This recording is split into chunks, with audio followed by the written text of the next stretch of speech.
Right, hello everyone, welcome to another stream. How it in?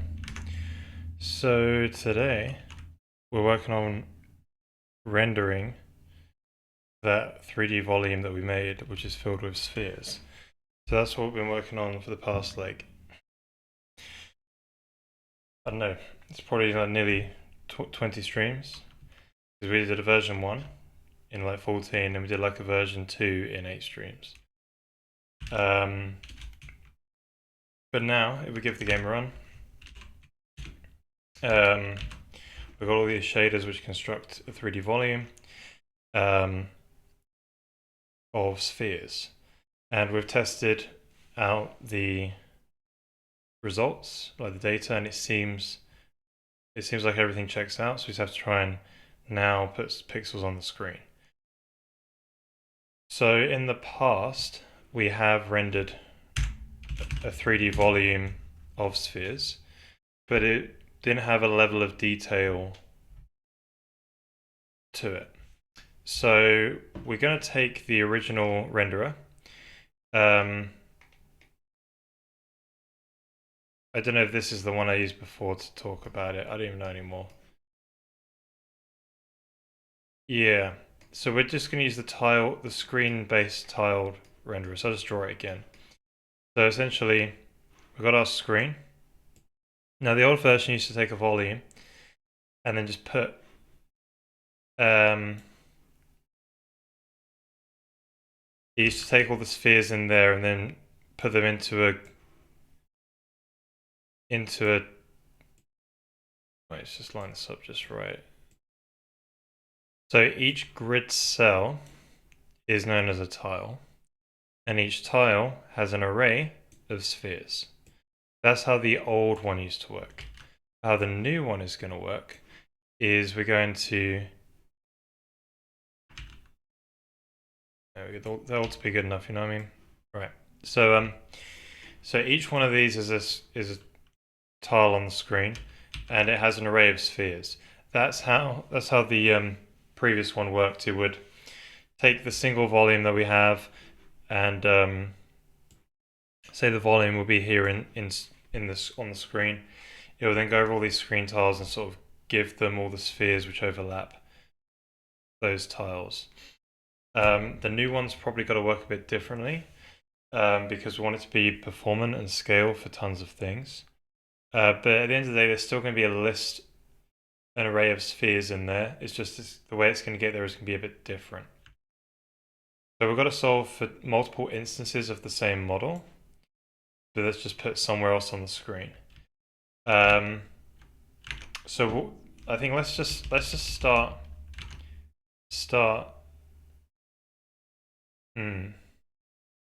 Yeah, so we're going to upload those from the CPU, so definitely going to start there.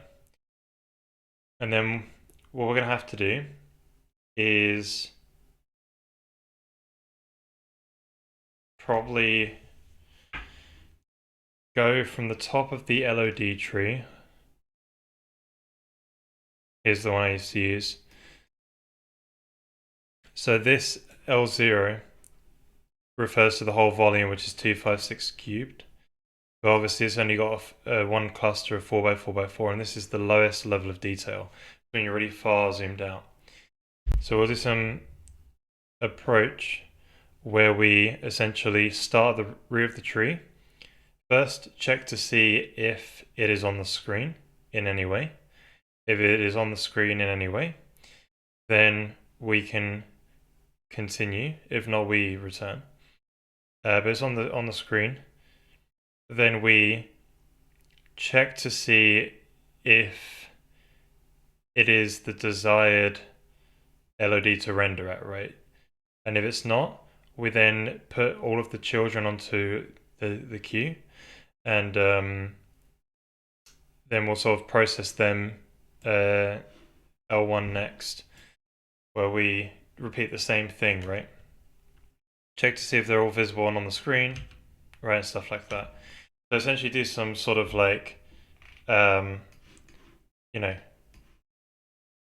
if there's an instance that's off the screen, it doesn't get processed any further. We probably want to do. We probably can put the occlusion testing code in there as well. And then what we'll be binning, instead of binning spheres initially, we'll be binning for.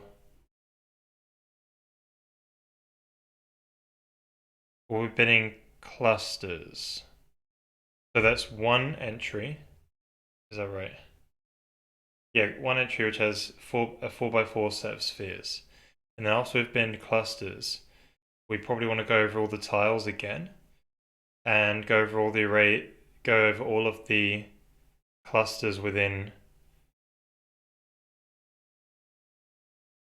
go over all the clusters within a tile, and then probably produce an array of spheres, I reckon. Yeah. And then from there we can sort of sort the array and then try and just do a full screen ray tracer pass. So yeah, I'm not sure if we're breaking it into a separate pass where we take them from a cluster or we're being clusters separately. We can see about that when we write the shader out. So I think let's just start by just we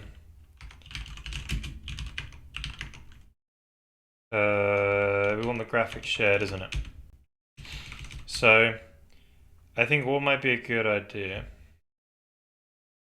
is if we maybe remove some things that I definitely know I won't need for now. So I don't think we're going to stick stuff in no, we're not doing this sort of Froxel binning anymore. Yeah, I just know we're not doing that approach anymore. So I want to delete all this code. So this Froxel ray tracing binning method. Just because delete all this code. Because it just gets in the way when you have too much code that's just not, that's just kind of, plus it's in source control if I need it.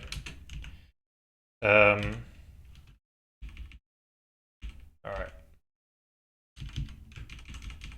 And I need to delete the CPU side as well.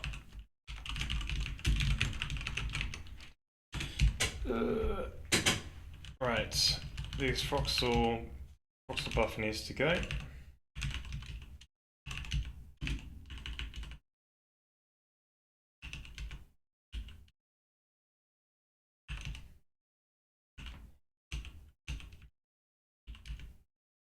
Froxel bin and dispatch args.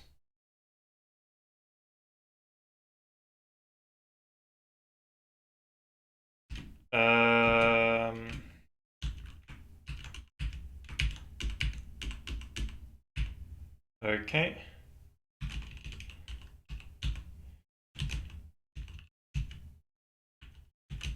I can delete all this code now as well, just get that out of the way, because we're not going to be using it anymore.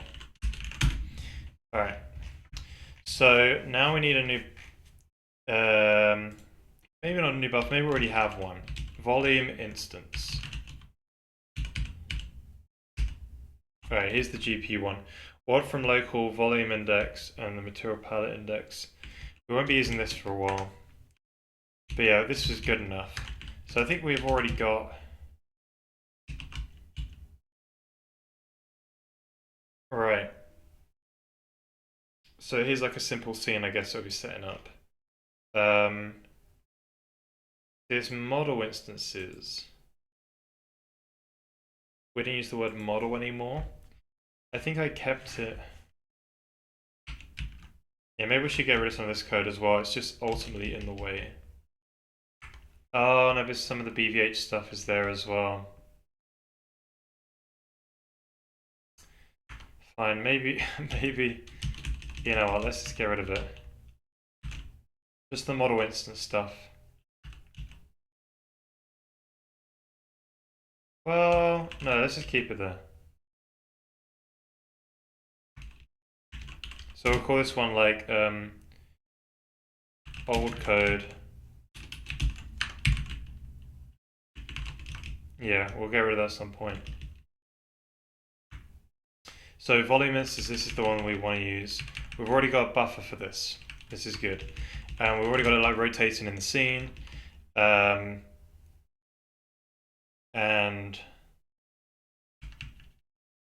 right.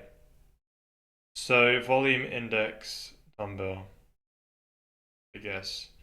Well, we don't really. It's not really a dumbbell. It's just a ball at the moment. But yeah. So let's just put 0, hardcode 0. All right. So we definitely have our model instance. Being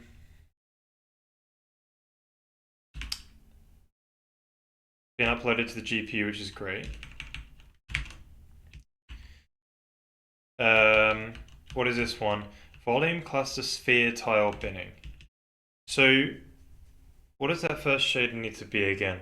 So it needs to be a sort of walking down the tree, the sort of LOD tree, and check to see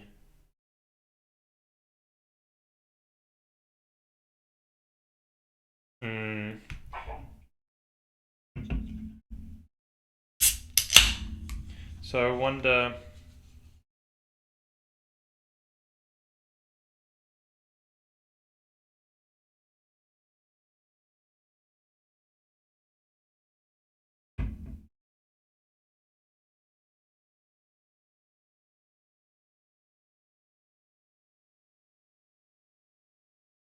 So maybe the first shader will walk down the tree and just see if it's basically do some like occlusion testing, right? See if it passes the occlusion. And then maybe it just makes one big array of clusters. And then maybe you take that big array of clusters. Yeah, then you've already sort of positioned it in the interview space then. Or screen space, whatever one.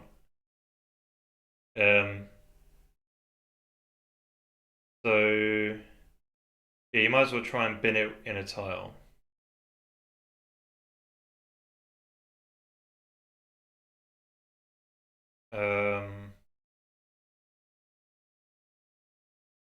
Hmm.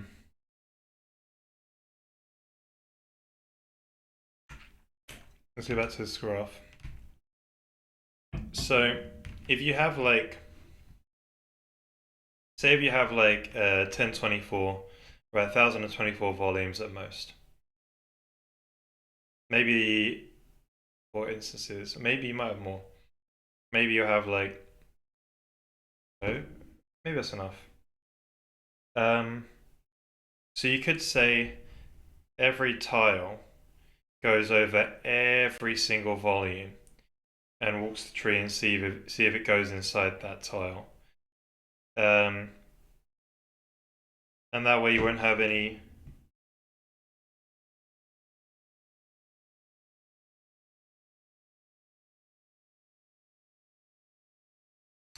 That way you won't have any problems with any two tiles getting an atomic write operation, and then the caches are forced to sync, right, across the compute units. But then the problem is that the algorithm becomes like complexity of like n times m, right? Where you've got n being the number of volume instances in the scene multiplied by m being the number of tiles on the screen. You can solve that problem by having two stages where you have larger, coarser tiles, where you have like a larger set of tiles, and the algorithm becomes sort of like so you go down in tiers. So you have n times m, meaning the coarser number of instances times by the number of coarse tiles. Then it'd be plus like the number of remaining, and maybe the number of local.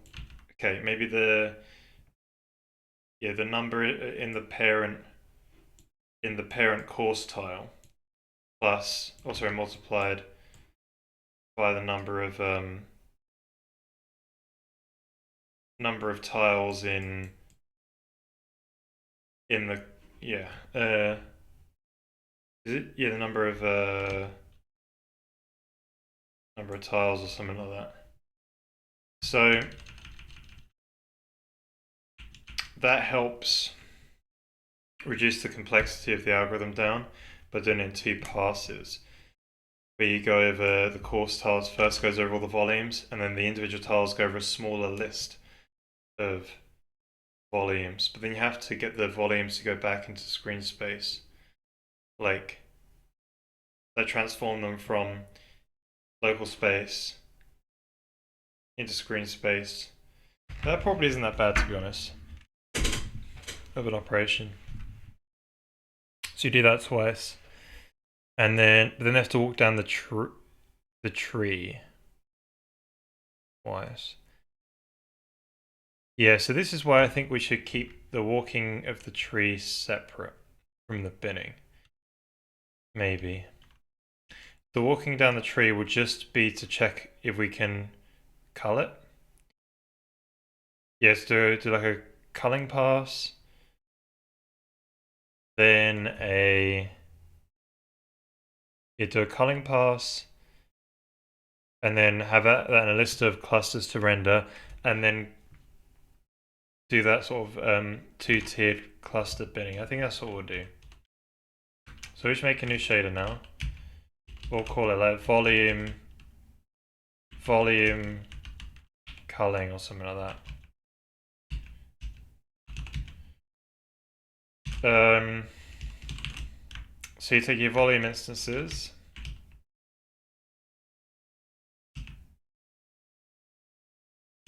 Volume culling. Not a very nice name, but there you go. They gotta be called. Okay, maybe we should call it something like volume.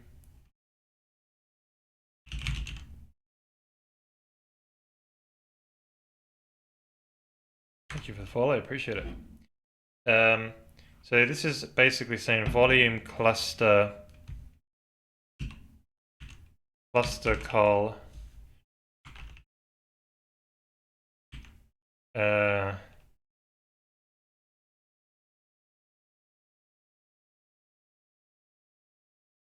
volume. So you're essentially sort of like locating all the clusters you want to render, and you're culling them also. So prepare and cull.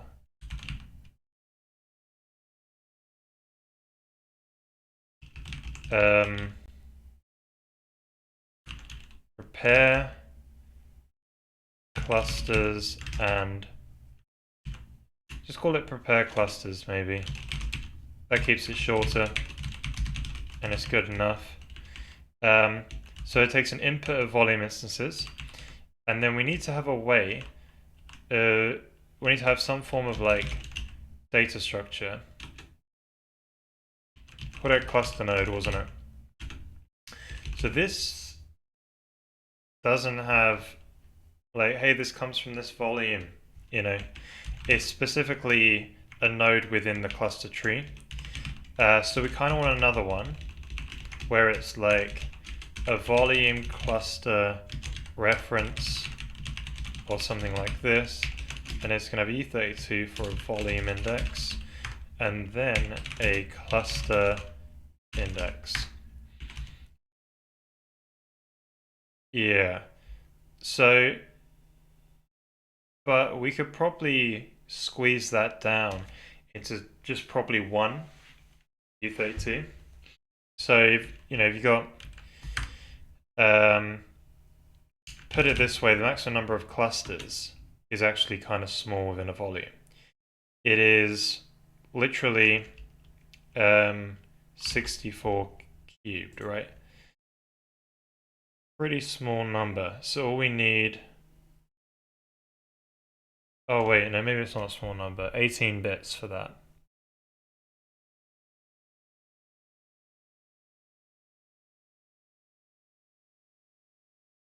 So if we do 32, well, that's bit 18.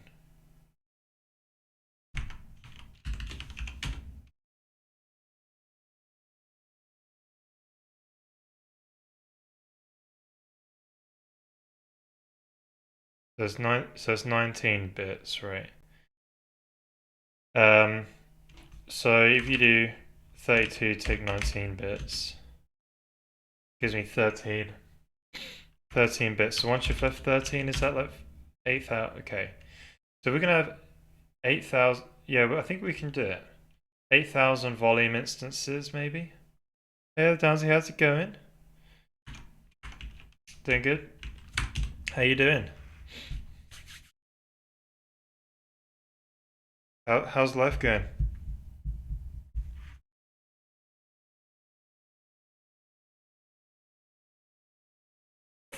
So, it's a bit of a premature optimization, not gonna lie, but maybe you can sort of say there's a maximum number of 8,000 volume instances on the screen at one time.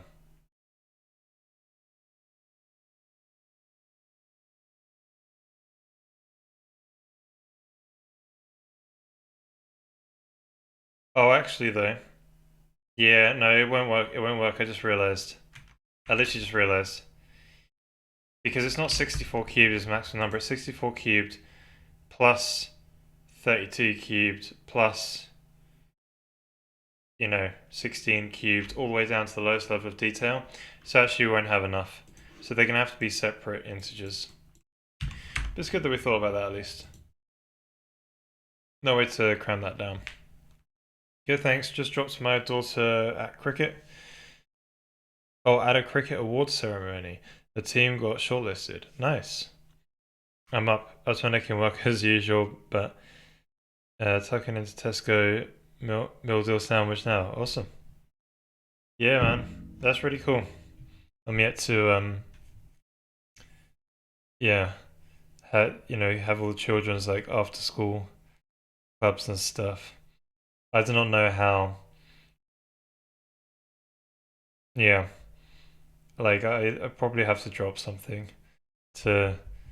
I'm seeing the amount of like stuff I'm doing right now, and it's just thinking like all those after school clubs I'll be doing. I'll probably have to like drop some stuff.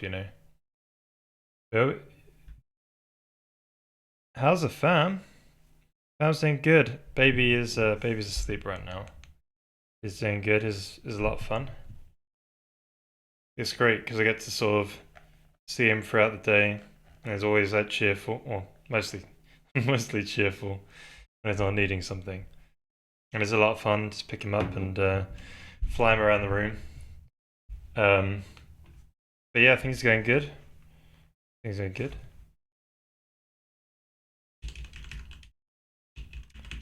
Things are going awesome.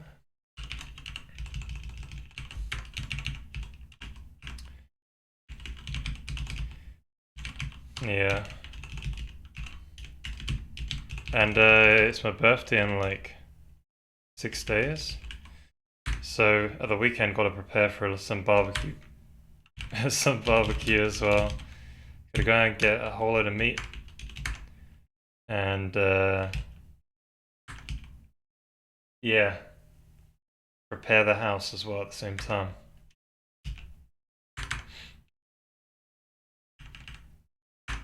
Happy birthday for next week. BBQ is brave and much weather. I know, right? But we've got to be.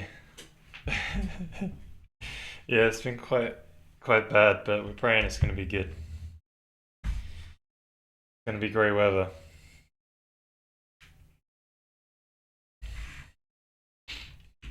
So we're going to output a bunch of volume cluster references, and these are the guys that we're going to render.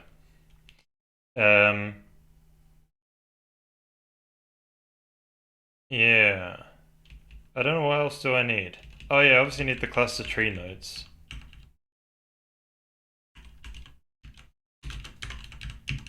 Yeah.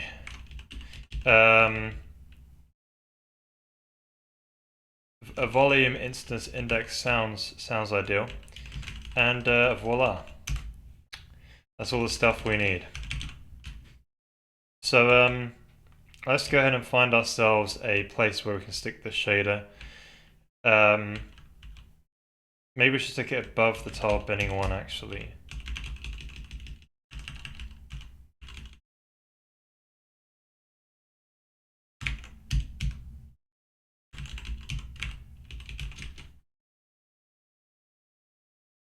Happy Pi Day. Is it a about pi?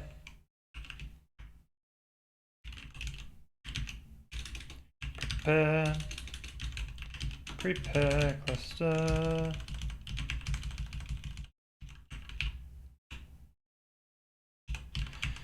Prepare clusters. Here we go. So, how do you prepare the clusters? Well, we need to walk down the tree. I actually just realized we don't need a volume index. Yes. We get the volume index from the dispatch arguments. So that will just literally be volume instance index equals dispatch group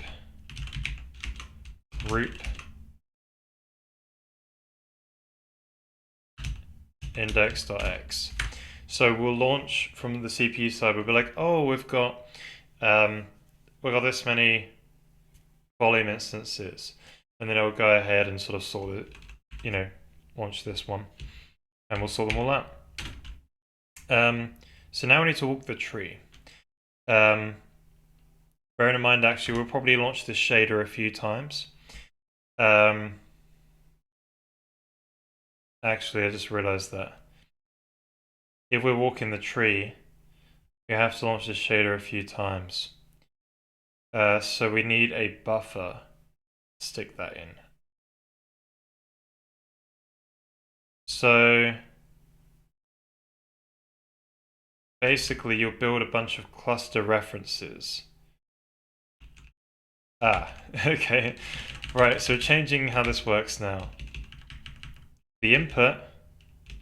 Okay. This is so...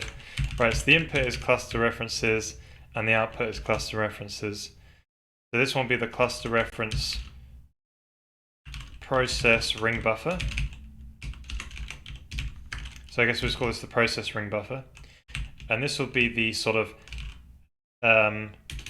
cluster refs, clusters to render. And this is our output list. So how can the output also be the input? Well, we actually need another shader which basically sets this thing up, and it will take the array of it'll go over all the volume instances and get the first cluster out and put the reference on the ring buffer, and then off we go.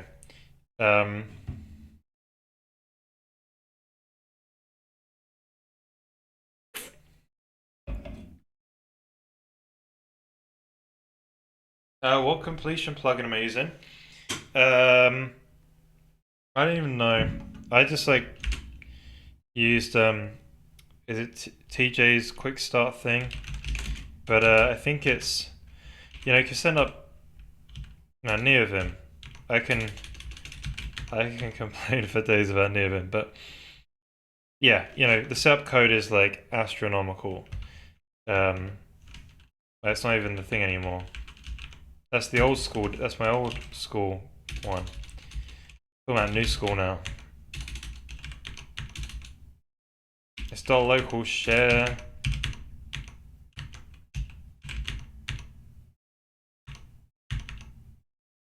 Maybe not .config share or not. Yeah, so I think we use the LSP config maybe. I don't even know. But I basically just used TJ's. I also got tree for the syntax highlighting. I think I used TJ's quick start.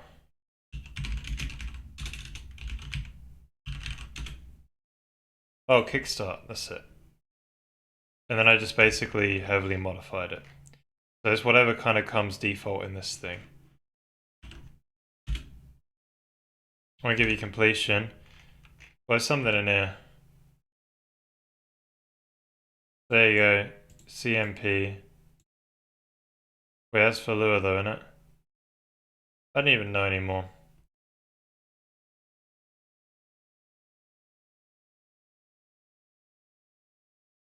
But yeah.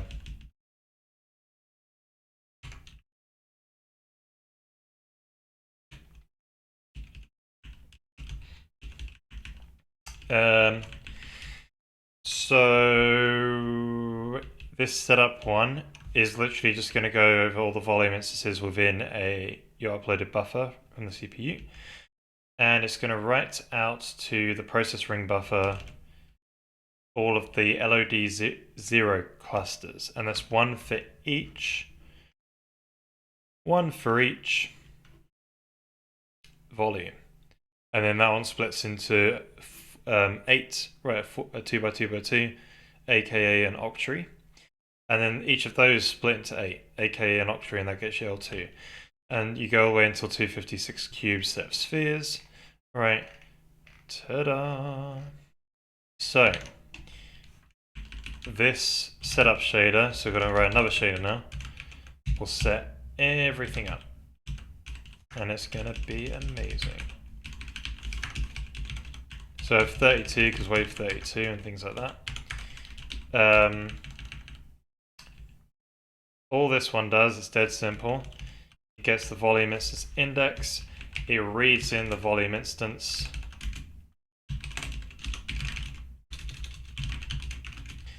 wait, I've already got it. BC volume instances, volume instance index. Now I've got this boy in. So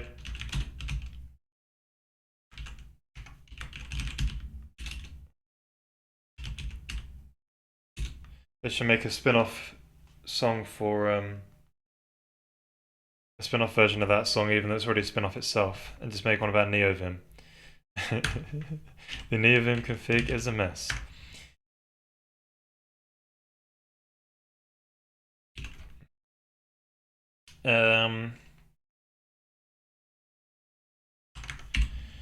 Right, so we're looking for obviously volume instance. Okay, so your volume index. Yeah, we need our volumes.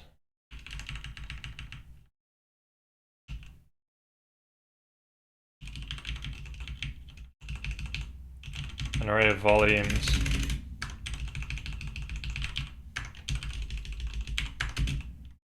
Right. And then you get your volume out. Where have I done this before? Can I save? I can save time.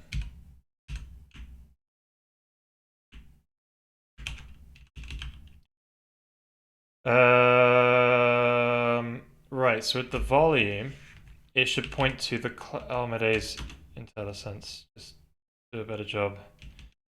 Cluster tree start index, which is the root node. That's all I want is the root node. So, here we go.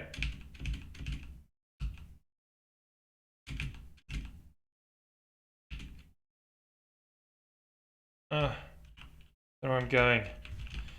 Close that. So, basically this is our reference. How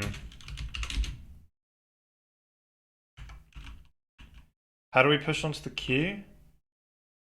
Good point. We need something in the global buffer. So the global buffer needs to have a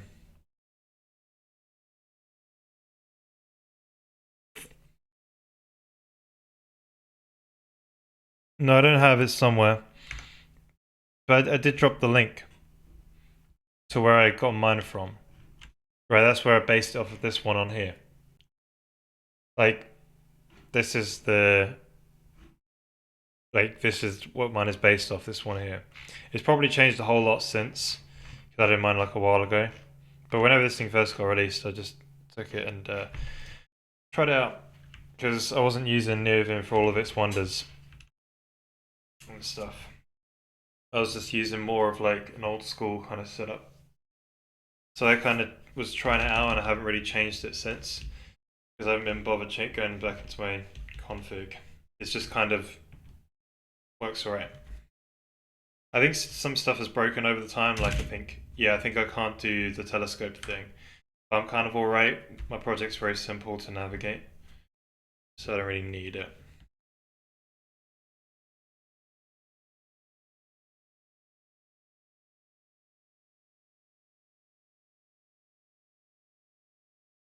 I have no idea.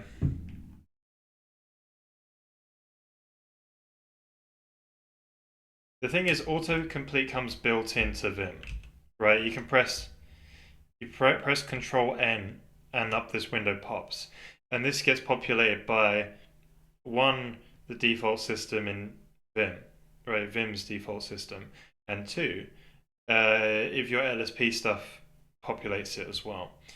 Um,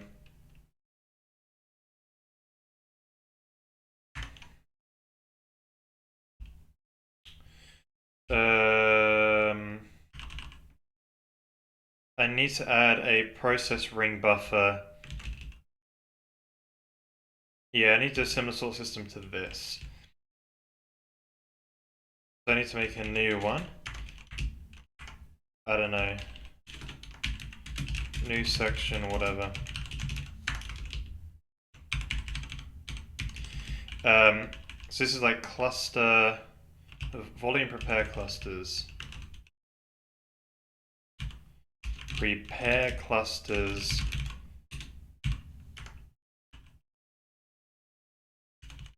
That's the setup function. So what the ring buffer, read base index, head index.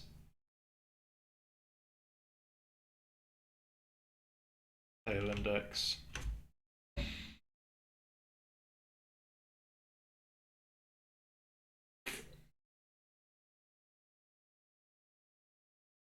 The only thing LSP populates it. Oh, okay. I don't know them. So we need to. Oh. So when we start a frame, we probably need to reset some of these variables. Like all of these guys should there's like a frame initialize. This boy.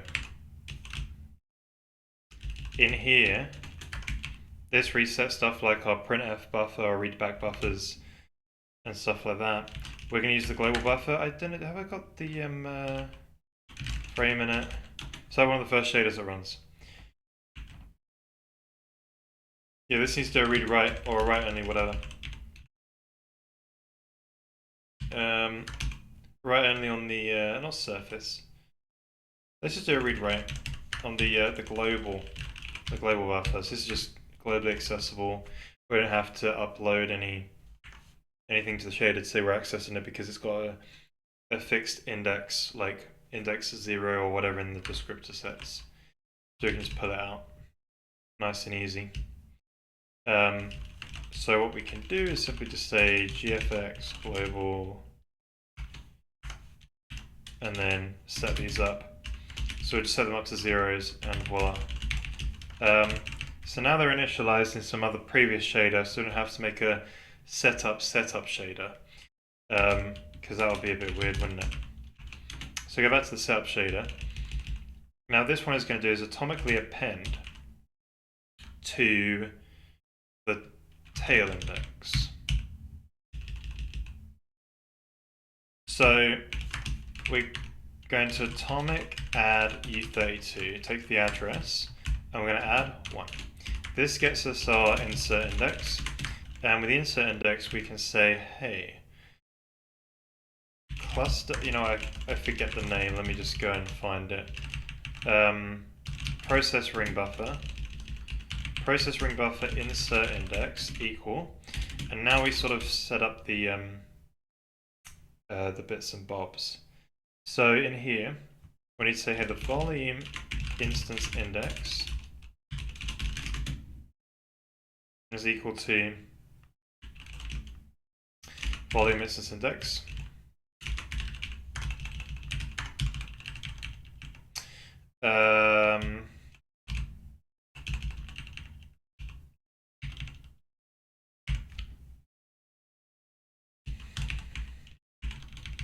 Yeah, sometimes I feel that basically the configuration I had before is sometimes better because it was dumber. The problem with my new sort of NeoVim setup is that it's trying to be too smart. In cases where it can't figure out stuff, it basically just falls over and doesn't give me good intelligence. It does worse. And what happens is it's missing some context. So it's only giving the context that it has. And yeah, I feel like the previous, like the default Vim one, it was just kind of dumb and simple, where it just had a list of strings that it just knew from your whole code base. It would just know every single string that was used identifier in that. And it would just sort of bring those ones up and maybe priority sort them based on some metrics I don't quite know. And it was just dead simple. And it kind of just worked mostly alright. Most of the time.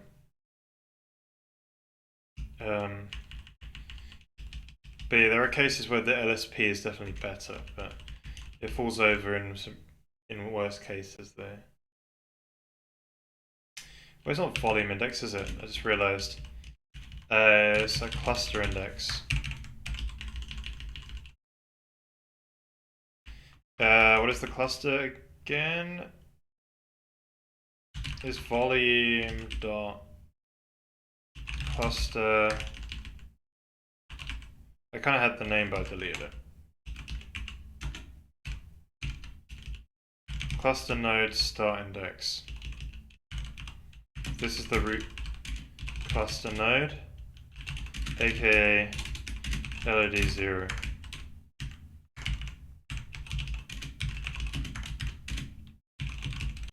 The single LOD 0 cluster. So I think that's it. Let's go to the ref, the cluster ref. So that should actually be volume instance index. I kind of mistyped that. Right. So all this is doing is going over all of the volume instances we've uploaded to the GPU and just simply getting the first LOD cluster into the process ring buffer. Awesome. So shall we set that up?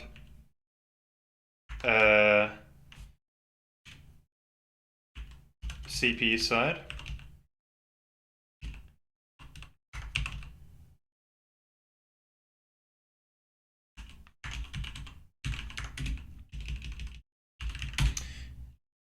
Yeah, so we'll set up CPU side and get that ready.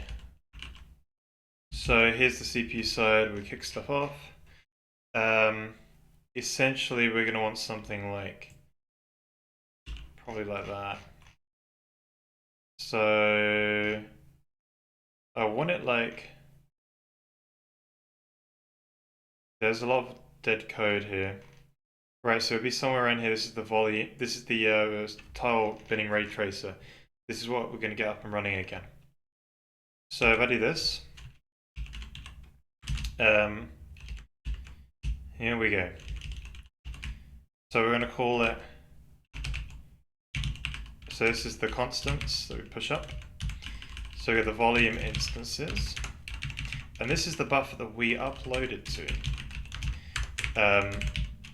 Up here. So we've got one volume instance in there, and it's got the volume index of that in this sort of world from local transform matrix. And we're going to then say, hey, there's also a process ring buffer, and there's also actually a volumes buffer as well. So that'd be a volume buffer ID. And this one's going to be the,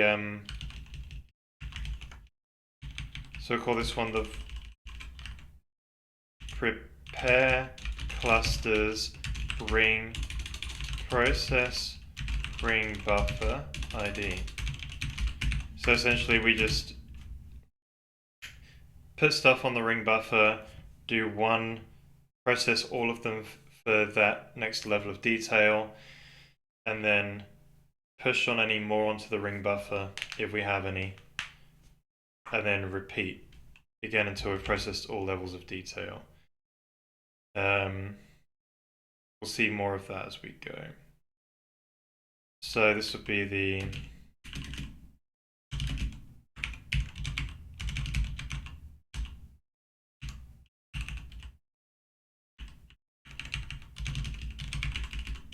let's just get the synchronization code in. So read only, write only. And right, let's go ahead and get this all set up. So we need to have another one of these guys.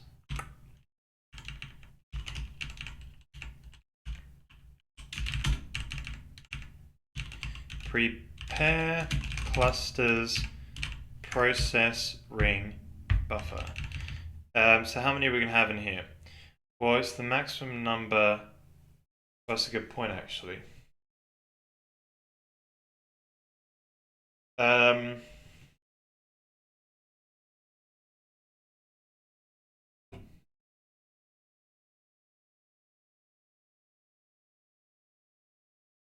So I think we got a constant in here.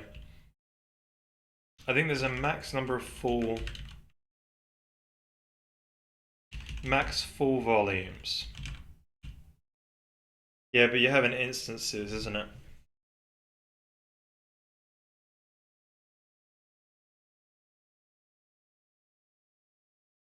This is kind of difficult to do.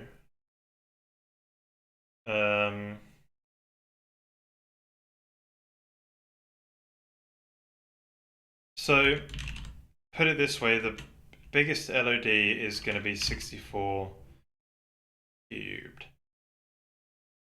That's not a big number. So then if we times it by 1024, that's 256 megabytes, right? But not even megabytes, that's only if they're a byte each. But then say if you've in the whole buffer, it's around the ring buffer, it's they're 8 bytes each. That's 2 gigabytes just for a single buffer. So we've got to be careful on how we allocate this guy, right?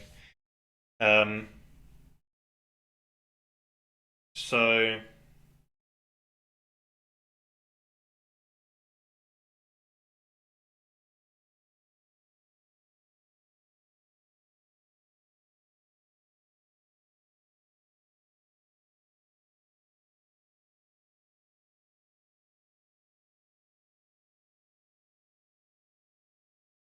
we could maybe repeat one of the last.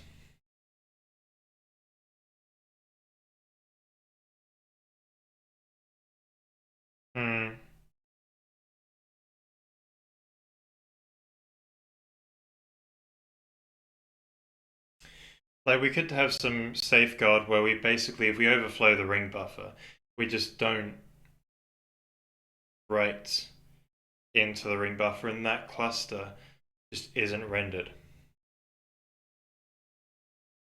Or maybe we, from the CPU side, we can count, when we add our volume instances to these arrays, we can say we know how many clusters they have. So we can judge. Yeah, we know how many clusters they have on their highest level of detail. So we can know that information CPU side. So we can sort of be adding these up. And we could maybe just stop rendering the ones at the end, but then you start get sort of flickering. We'll have to do that in some regard anyway. Because because between frames the way the order in which the volumes instances get added to the array will just be different. Therefore, some will show one frame and not the other. So,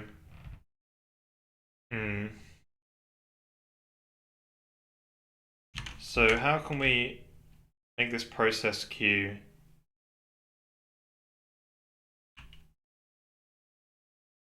this process ring buffer better? Doing all the volume instances at once.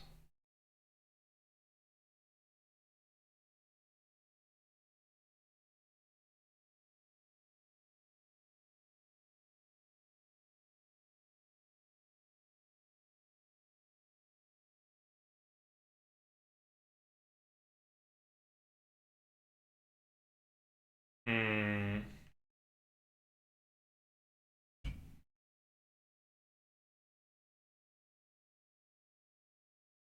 So, well, we could do something a bit more intelligent. We just add all the volume instances we can possibly do, sort them from closest to camera, furthest away from camera. That way they're ordered. And the ones that don't make it are the ones in the background. Right. Right. So you try and, but the ones in the background anyway would be the lowest level of detail. So they'll probably just sort of add on anyway. So, um,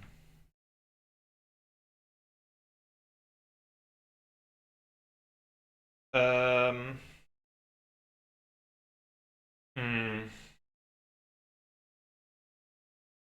Yeah, but the ones towards the background will show. I was wondering if there's a way to sort of size up this sort of process queue a bit more intelligently, or do the algorithm a bit better.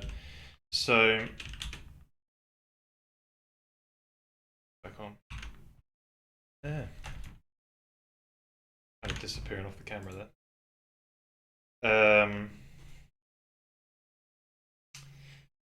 So could you process the final LODs?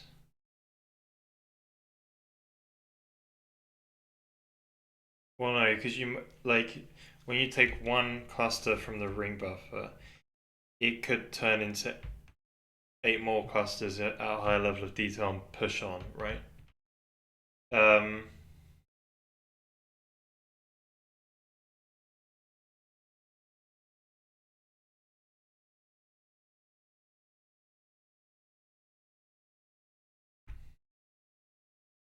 so if you process,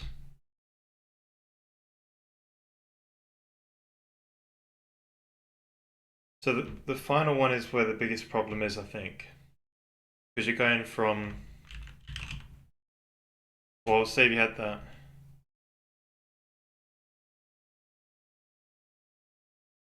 like, what was the number again? It was 64 cubes on it.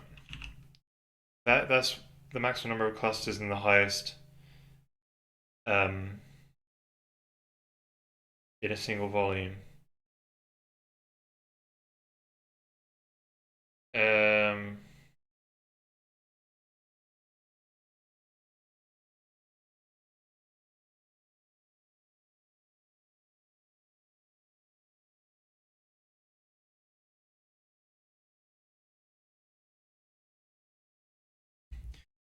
so in the LOD before that, it's so the only time this is going to actually happen realistically. Yeah. I don't think this is going to be a problem. And the reason is because ideally, you're never going to have, like, we're starting from the, all right, this is going to be fine. So you're starting from L0 on all of the volume instances that you're trying to render. And you're going to check this one and say, hey, are you visible on screen? If it isn't, you stop. Right? So that instantly cuts out on a potential of 250,000, right? Clusters to process. Like that alone. Um, and then there's another aspect of it where, say if you reach L1 and you realize that, hey, this guy's actually big enough to render on screen because the spheres inside would be big enough. We're going to put this level of detail on the queue to render. and we're not going to bother processing any of its higher level of detailed children, because this is perfect to render right here. So that again cuts out on potentially many thousands of clusters to process, right? So, and realistically, what is in front of the screen is the high quality, and then as you go back, you get the low quality, right? So ideally, there's going to be some occlusion culling as well, which also, every single time it goes down and processes a cluster, it checks the pixels that it's going to be overlapping, and uses it's going to be, I've still got to write this code, be using the information from the last frame, the depth buffer from the previous frame, and checking if it is occluded by the last frame. Probably with some bias, some slight bias. Maybe not with a bias actually. Should be alright. So you take the front of the cluster or something and see if it's occluded by the depth buffer from the previous frame. And then if it is occluded, then you don't render it at all. And that saves up, again, a process in many thousands. So at the end of the day, I don't think we're going to actually have that many. So we just have to pick the right number for the amount of RAM that we have. And if this number becomes wrong, if we fill up this buffer, we just have to gracefully handle, and there will be some potential flickering, but maybe we can solve it by sorting it. No, sorting won't help us here because the GPU runs at anything it wants. Yeah, you can't process in order in compute shaders. It just happens in any order they get dispatched. So I think this is alright. So if we pick a number, I have said I've got this thing called like max full volumes of 64. Yeah, I really don't. What can we do? So if we say like, let's say we should probably make another constant for this guy, and then we'll call this one the prepare cluster, prepare clusters ring buffer entries. So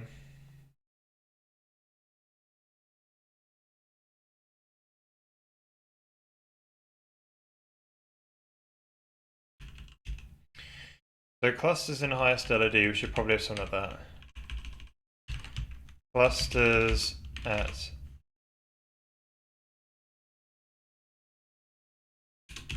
highest. Should I do it?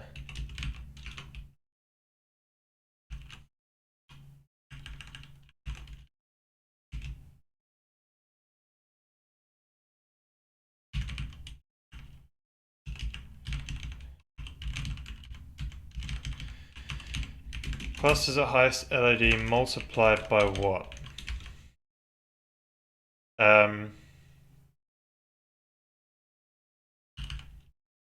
Should we say like max number of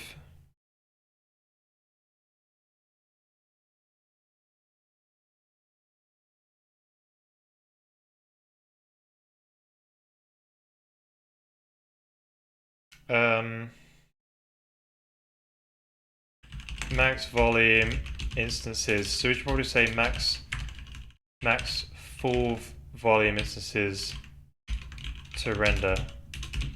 So maybe we'll say, maybe 64 is good enough, but you say like this is the maximum number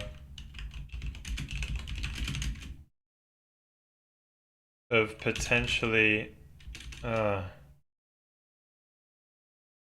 of instances we could render if they were completely full with clusters, something like that. So it's just a number. So if we sort of do some quick maths, that would be 64 cubed multiplied by 64, so 64 kind of, whatever the next one is, the power of 4. So 16 mega entries multiplied by 8 per entry. That's 100 and whatever megabytes, 128 megabytes.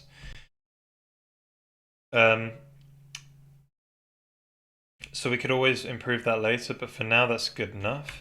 We have the budget for that. But yeah, something to potentially look into in the future. Again, so I was thinking about maybe packing the packing this cluster ref, because that's 8 bytes now. Maybe it might be a good idea to try and pack that thing in some way. I don't know how that's possible though.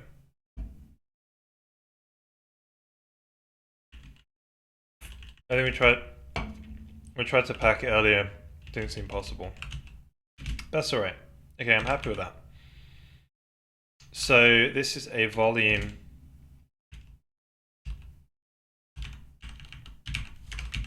cluster ref.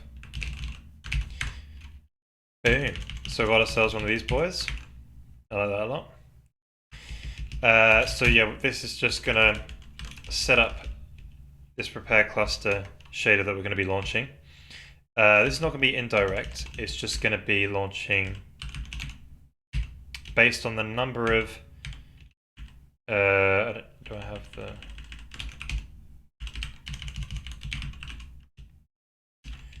So the next one will be indirect, meaning the number of dispatches be controlled by some GPU shader result. So volume instances count, is that a thing? Boom. So yeah, we up this by 1 and jobs are good. Alright, so we do divide, round up 32. So rightio. I like that a lot. That'll launch and set up our cluster. So should we take that for a spin and see what happens? It should just launch this shader and set up the ring buffer with 1 reference. Ooh. Pile error? Oh, what's this thing doing now?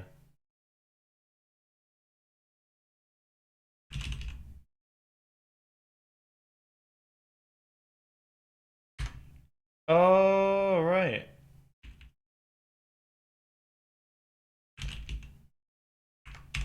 I delete the Froxel. Yeah, my mistake. I got confused where I deleted some Froxel code, so it's just, that was the error. Okay, so let's try that out. Hey, Alpasfly. Why do C programs have this habit of using 0 and 1 in their conditional statements instead of true or false? Because basically, it's just simpler.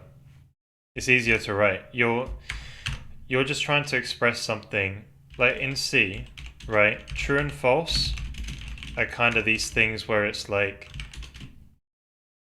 they don't need to exist. They're there as more of a documentation purpose that something is a Boolean value, which is binary, meaning 0 or 1. In C, when you have one of these guys, this is true, right? Anything that is a non-zero value, basically anything in here always gets wrapped with a not equal 0. That's the way you can think about it. So 0 means false. Anything non-zero means true. So that's why you just say while 0 or while 1, because right and true is just extra characters you don't need. Like when you know that anything that's non-zero is true, we need to know. It's very easy.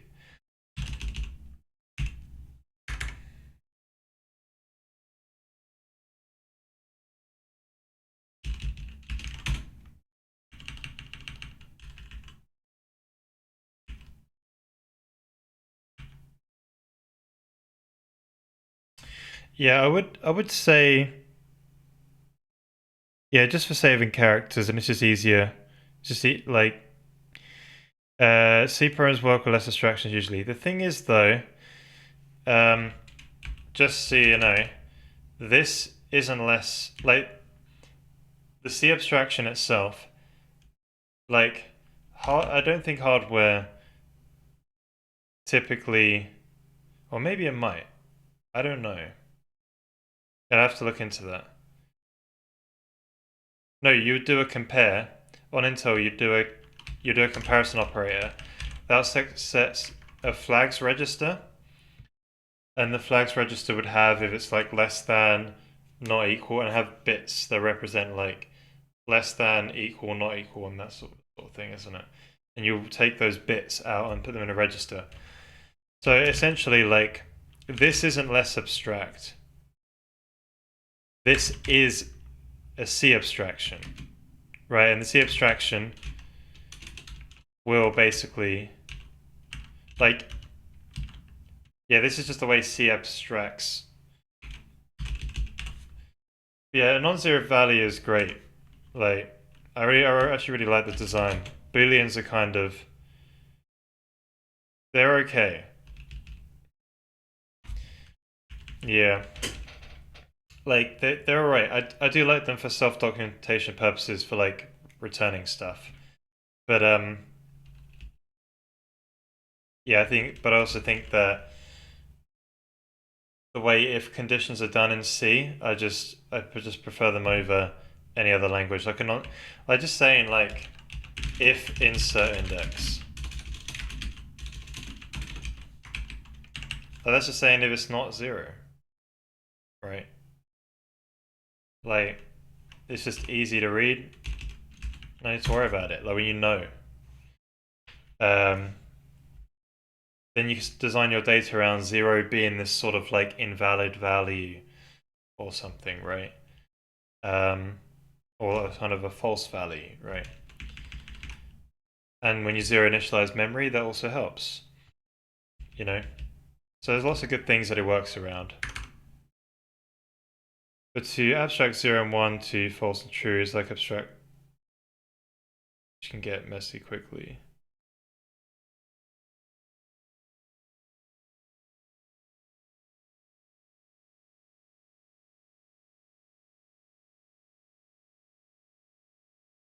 I'm not sure what you mean by that, get messy quickly.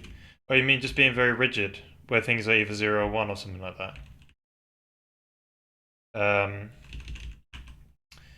Alright. So yeah, if the stream dies, I'll be right back because I'm launching a new shader that I've written, but it looks alright. So let's see how this goes. Here we go. Alright, we're still here. This is good. So it's running the shader now, the setup one.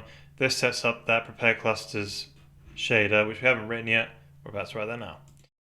So the way the shader is going to work is it's going to go over, it's going to take from the process ring buffer, and it's going to check to see if the cluster should be rendered like, is it visible?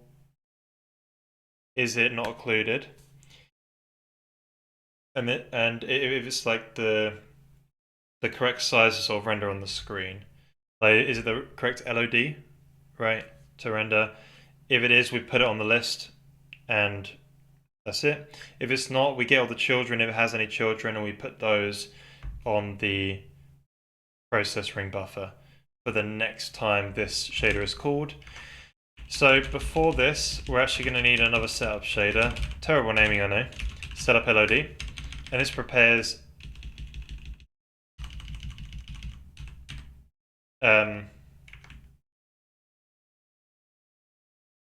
prepare clusters at LOD setup. Prepare clusters at LOD. Right. So this one is going to set up the ring buffer sort of stuff. We did it in a previous one. I need to go and get it because it's the same sort of algorithm as the volume construction stuff we've just finished up, which I'm super happy about. I just got to find the this is it. This is the code. So essentially we've got this like ring buffer that we're pulling from. I just got to get the... So this is the prepare clusters head index, tail index, and then we get the clusters to process count. This would be the read base index. Right, so what does this thing do? Well, there's dispatch args as well. We'll get that sorted out. Prepare clusters. So these are the dispatch arguments I was talking about. So our prepare LOD setup shader is going to set up the dispatch arguments so the prepare clusters LOD shader gets launched that many times based on a value that was calculated on the GPU. Let's just set that one up quick. Right, I'm gonna have to initialize these guys. We'll come back and explain this in 2 seconds. So at frame initialize, which is the first shader that runs, we're going to initialize these values.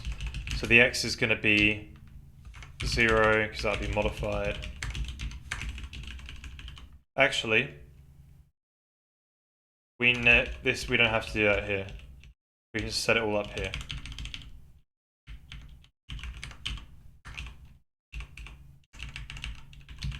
Okay. E30 times 3, 1 and 1. So basically we have a ring buffer, right? So it's just a list of entries. And this setup shader is just going to sort of insert some onto the ring buffer. Now,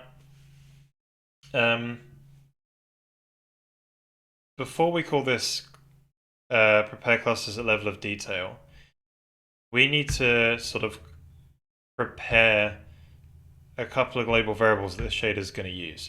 The first one is like the read base index. We need to sort of move that to the next.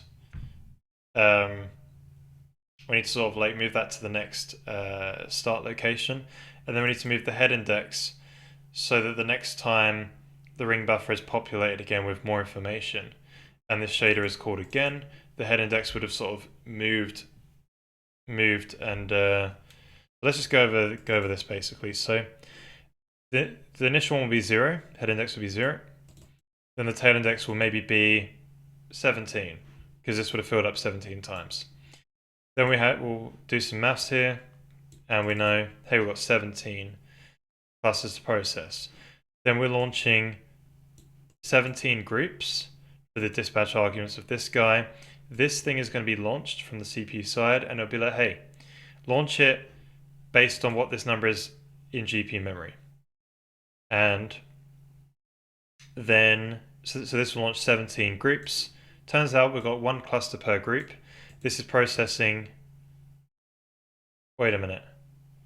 Why am I doing... Wait a minute.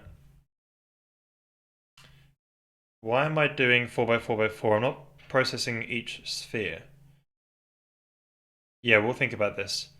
We might have to change this. We might have to divide this by 32 or something. We'll think about it in a bit. Then this one is going to... anyway. Then this head index, which is 0, is going to set the base read index to 0. So when we pull out our cluster to process in here, we use the base read index plus the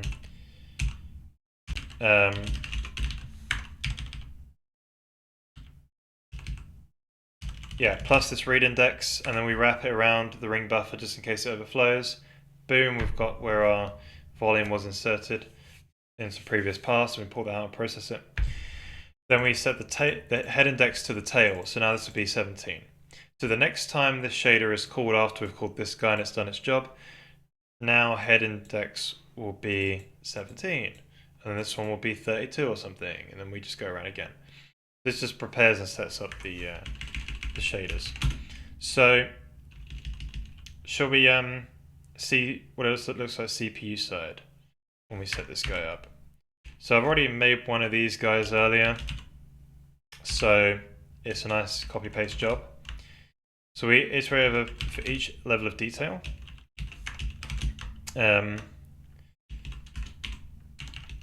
And we kind of want to have the LOD in there.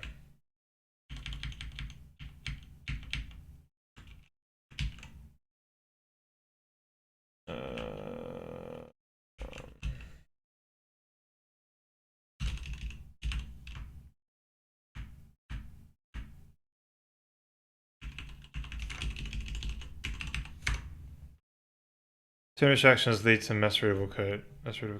Fair play. I'm just catching up with your great work. Are you starting LOD 0? Is a very low resolution? Yes, that's correct. Is there a reason when both Unity and Unreal uses LOD 0 as the highest resolution, and LOD 5 for coarse mesh? Yeah, they use it for probably texture MIP, isn't it? Yeah, that's true.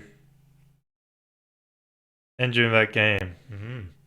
Yeah, it's engine of that game at the moment, but to be honest, I've actually run a game design, so now we're writing engine code which is specific for a game. So yeah, we have a game in mind. So is game without an engine? We're just writing engine code within the game specifically for the game. But yeah, it's just like easier to work with when you're doing this sort of like algorithm, I guess, being LOD 0, being the lowest res. There's pros and cons to doing it each way. The problem, you'd have to like iterate backwards in some cases.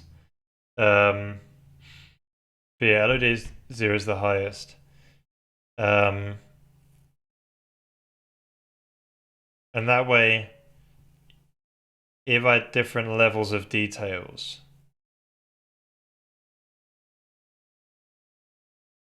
yeah, different numbers of levels of details per model. Yeah, maybe there would be a fixed amount actually per model. Yeah, I don't know. Yeah, you'd probably start at like, no, you'd have a different number. So you'd probably start at 8, but you'd never make yourself all the way, or 7 or whatever, and never make yourself all the way down to 0. It's a bit weird. But yeah, the MIP, it's interesting to do it the same way as the MIP, but in textures, but it's alright. I've been peeking at your streams from time to time since you wrote your hash table implementation, and it seems more like you're writing an engine that can do all sorts of stuff rather than a game that only does what it needs. Sure, I'm preparing for the game by kind of attacking it from the engine approach. The problem is like there needs to be a lot of setup for games nowadays, but so I want to have these tools that are available so I can sort of like iterate on the game without sort of jumping back into the engine code. And I want to, but I'm also tackling it from like a graphics point of view first. So I want to sort of get the art style in and then sort of drive from there. So the initial core code base, operating system, where you get like a bunch of, yeah, I've just got it all set up now. We've got like game controllers, keyboards, mice, and that. Like whatever I want in. I got GPU abstraction. It's kind of minimal. It's compute only. We've got a little UI. So whenever we do any debug UI, so not even debug UI, just like proper UI as well. But when we want to set up like a way to edit data within the game, we can just make some UI and stuff. So I'm just sort of getting all the bits that I need out of the way. But yeah. Either way it works, I just wanted to make sure I was following what you're doing. No worries. No worries. Hey, Not So Red, how's it going? How are things going? They're going good, my friend.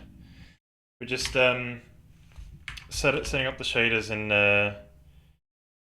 to actually try and render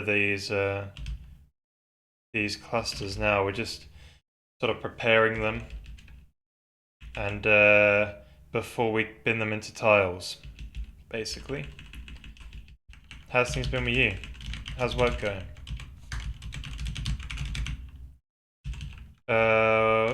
Set up LOD. Something like that.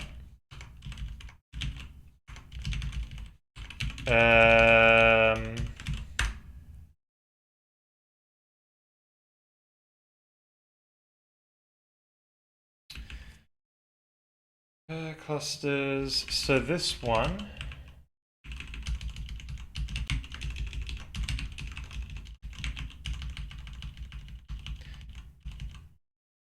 Right.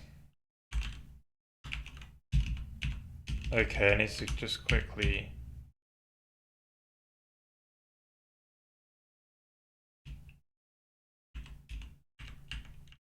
There we go.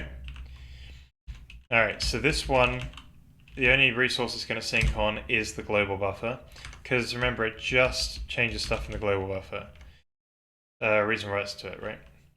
So that's really nice.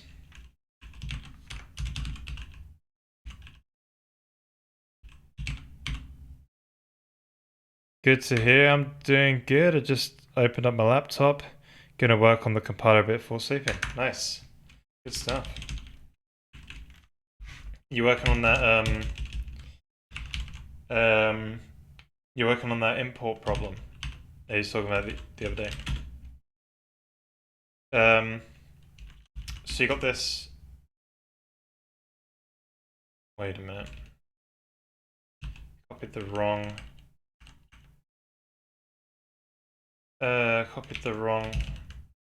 name.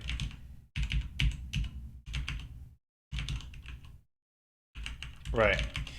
So we're literally just gonna pass in the constants like, hey, you're preparing for this level of detail to process. And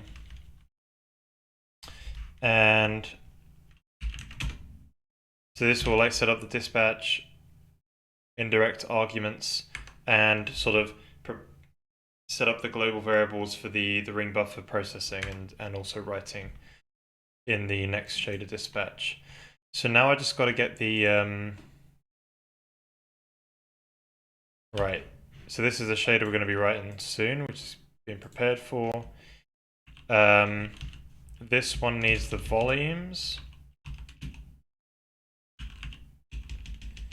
Right, so it needs volumes. Volumes, buffer ID, volume instances. The volume instances, buffer ID. Now it needs that process ring buffer, which we used up here on that first time around to put on the LOD 0, the root nodes on.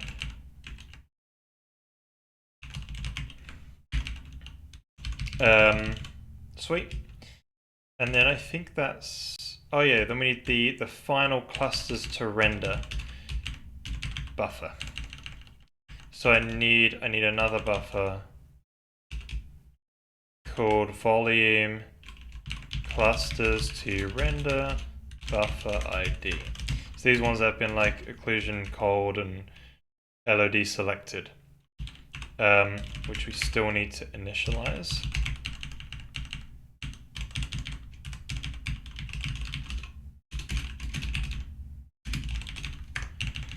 How many clusters do we need to render? I guess we should call... This has got to be power 2 actually, because it's a ring buffer. Hmm.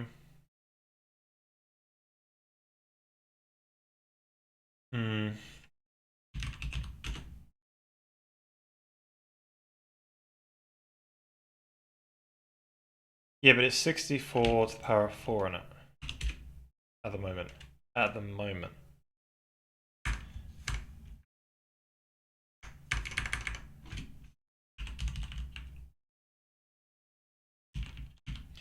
I should probably manually write that out.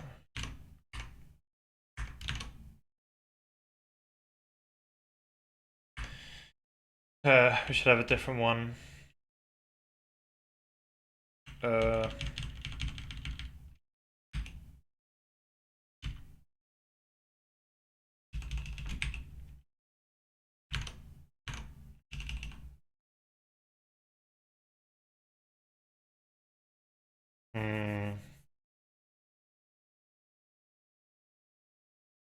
Yes, I'm still working on it to do the import stuff properly. I've changed a lot of stuff, but I don't have time for that, so I'm trying some hacks. I did some rewrite of the front end a while back, so it's missing a lot of stuff. I need to add them back. Oh, okay, cool. Yes, it gets like that where you, as you're doing your compiler, you get better understanding how the thing needs to be shaped, and then you just have to sort of rewrite this thing and sort of, realize you do it more elegantly and all this, and yeah.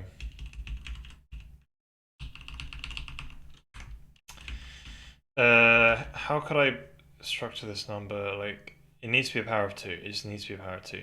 So maybe I should just hard code it as one shift left. Wait, what is it going to be?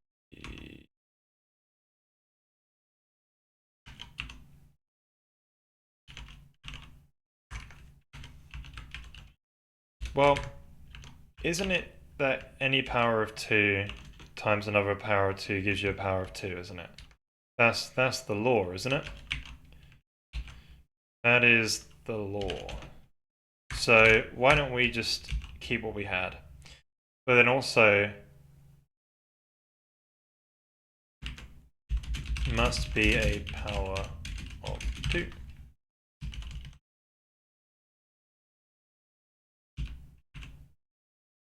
So if we put this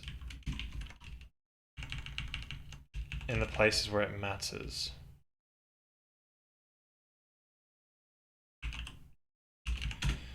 then that's all right. Okay, I like that now.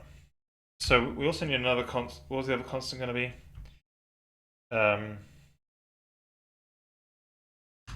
We should probably call it max full clusters to render or something.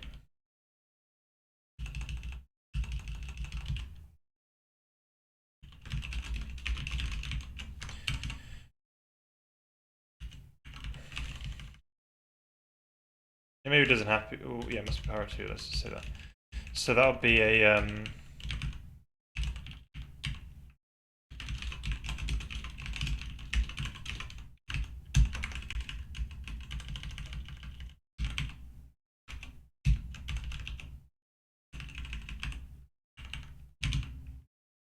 All right, that's good. So where else are we going with this? So basically that.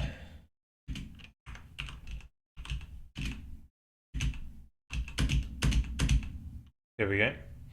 So we make this sort of buffer. Yeah, so that's another 100 odd size buffer actually. Wait a minute, they're in the ring buffer. Yeah.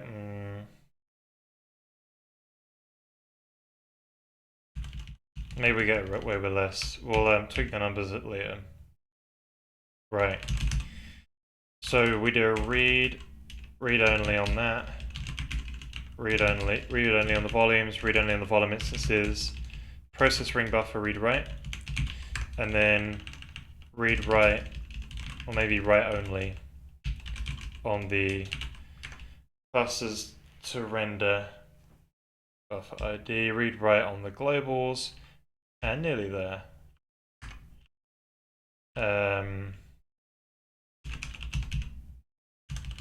Let's just launch the correct shader.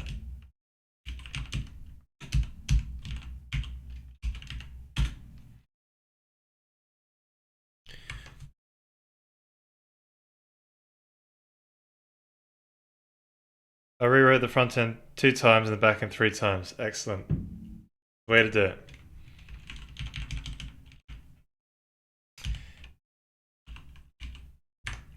Yeah, I did something like that on mine. A few times as well. So throw it all away. Just go again. Or you add another layer in there, just like here we go, need another.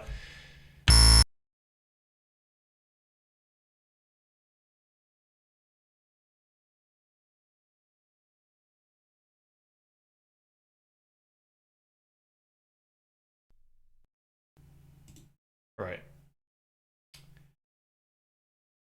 There we go.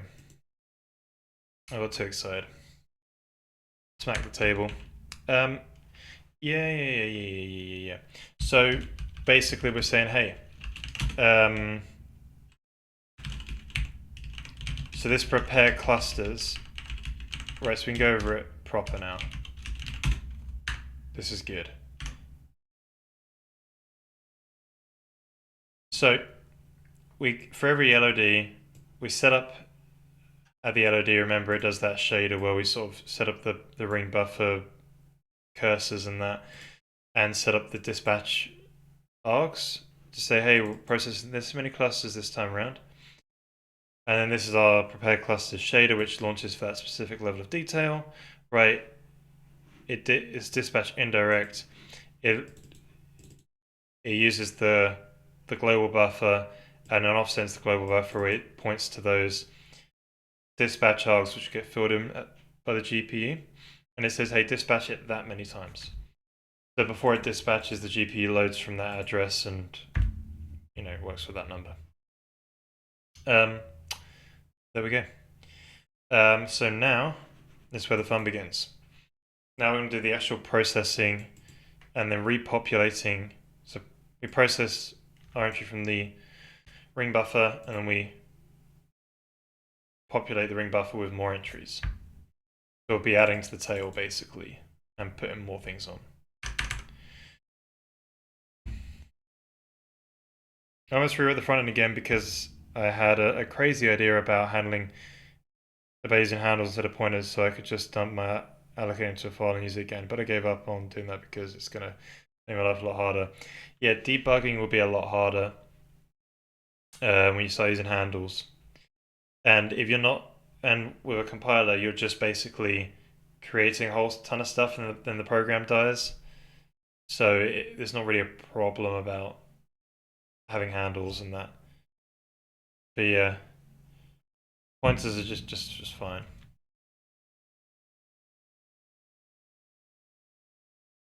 You can maybe use a custom allocator and then know where all your pointers are and then patch the pointers. Then you'll write the patch code. That's another way you could do that system you're talking about. Right, I'm just gonna take a quick break. We'll be back in a couple of minutes. Go tunes.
Right, hello everyone, welcome back. Started saying the start phrase, whoops. Just accessing members would be a pain. That's also very true. You'd have to get and all that as well. Right. So, where did I access the ring buffer in the past? I have one of those. Let's just go and quickly grab that. So this is in the volume constructor code. It's something like this.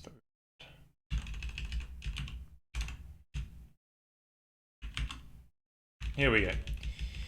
So if we get the read base index. We've just got to get that right. The right one. So we get the read base index from the ring buffer, and then we will say, hey, if this thing is equal to the head, then there's nothing to process. So we'll just end. And this is a safeguard for when it actually gets ran once here, because if there's 0 to process, it will still launch it once. Because you shouldn't launch this compute shaders with a 0 parameter, from my understanding. And yeah, also, yeah, something like that. So now we have our base read index. We can do our lovely fetch. So we're going to grab our entry index, I guess. Wait, no, seen it. We're grabbing an actual volume cluster reference. So cluster ref, process ring buffer, read base index plus the read index. And that will get, and then we need to make sure we AND it with our power of 2 size. So this is the size of that ring buffer, and we do this lovely little trick, right, where we take power of 2. We take this power of 2 number, take away 1, and then we AND it with the result, and this will do a wrapping. You can call this a wrapping add. So when we read and write to the ring buffer, if we take the base or the tail index and plus, if we take our tail index that we use to write and wrap it, or if we take our base read index that we add and wrap it around, we don't have to worry about when we sort of add to our integers, add to our cursor integers, which are head, tail, right, and stuff like this. So we don't have to worry about wrapping those numbers into the array of the buffer. Instead, every time we index into the buffer, we wrap the integer that we're indexing. So that number is like 16 million, wasn't it? Yeah, so that's the number we got. So see how it's the power of 2 because only 1 bit is on. So if we take away 1, all of the bits before it turn on. So if you AND with that, any of the bits that come afterwards just don't exist anymore, and that's how you wrap it around. And because the way 2's complement works, it literally just wraps the result around very nicely. So very good trick. So now we've got a cluster reference. Now we can process our cluster. So what have we got to achieve here? So first of all, we have to actually get the cluster node. Yeah, which means we need our cluster nodes.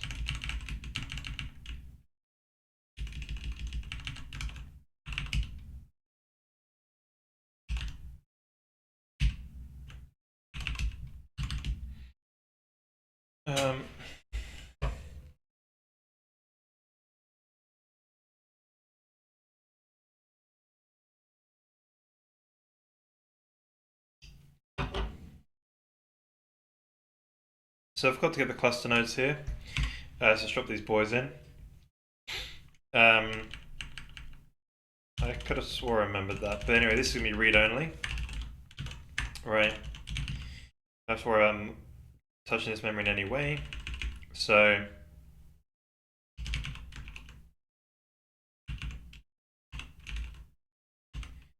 Let's get our cluster nodes in there. So now they're added to the constants uploaded from CPU to GPU, the index by the push constants, and then we mark as read only. So here we have ourselves a cluster node. Cluster ref dot cluster index. Actually,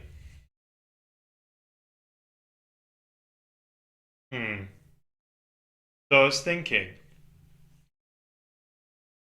we will need a volume index. You'll need to know where the volume. Yeah, this will have to be a relative index from the base. Yeah. So I was thinking that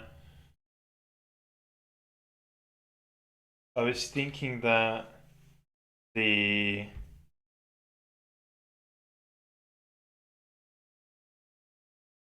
this could just be an absolute index into the massive array of cluster nodes that we have, and you won't have to worry about storing the volume instance index, but you will actually have to. Yeah, maybe that's right. Right. So I'll do this standard fetching routine as well. Fetch these two boys. Volume instance of volume as well. Right, so we need to say volume dot clusters node cluster nodes cluster tree nodes start index. I think that's the one. Plus this.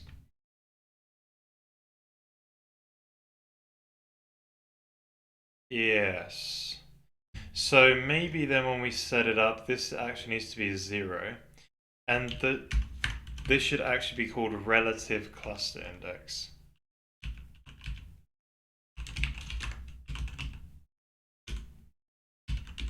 Much better. Cool. So now we've got our node.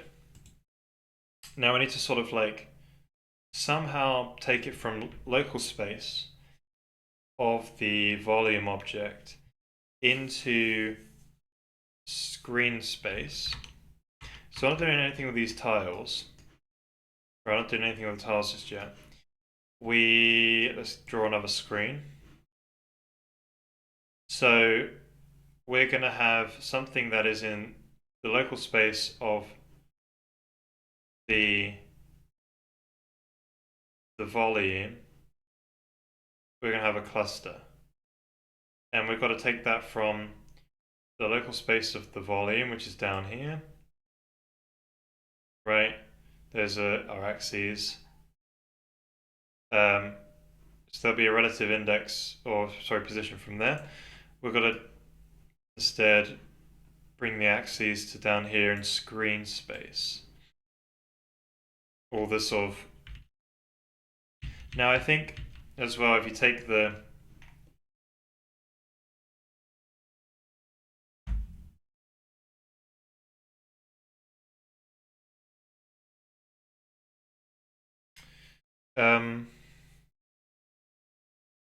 if you take this cluster, what about it? Yeah, I think we just want to compute a screen space bounding box for it. So it's not anything too bad, I don't think.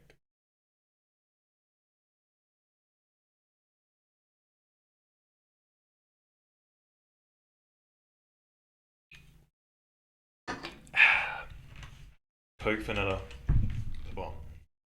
So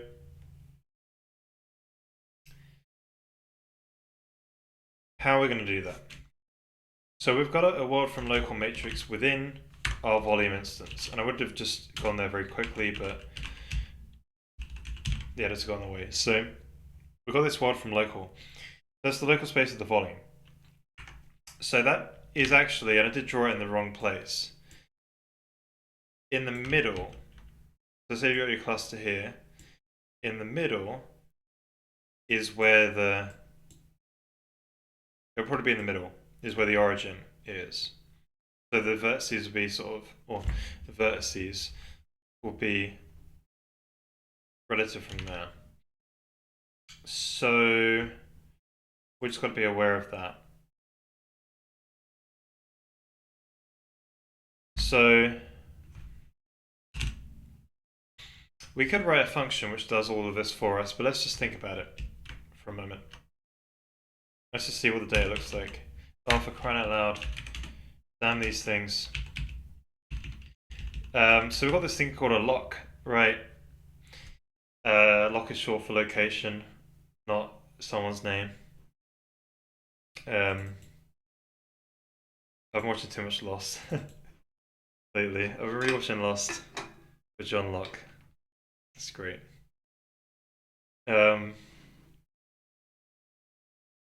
So we can get this position here, and then we can. That's the position in what though? We need to move it into. Yeah, that's the position in the level of detail that we're at, isn't it? Yeah, we can make a function for this.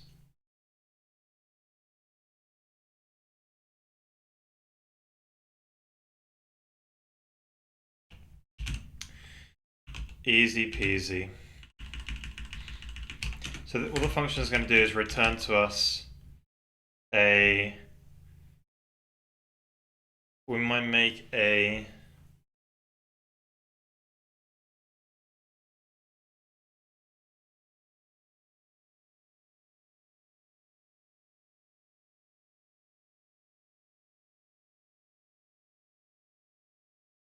uh,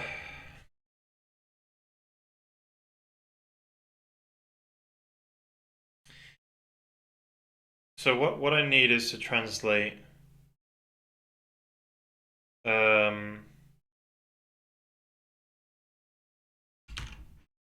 so let's say I got this cluster, right? So this 3D box type of deal.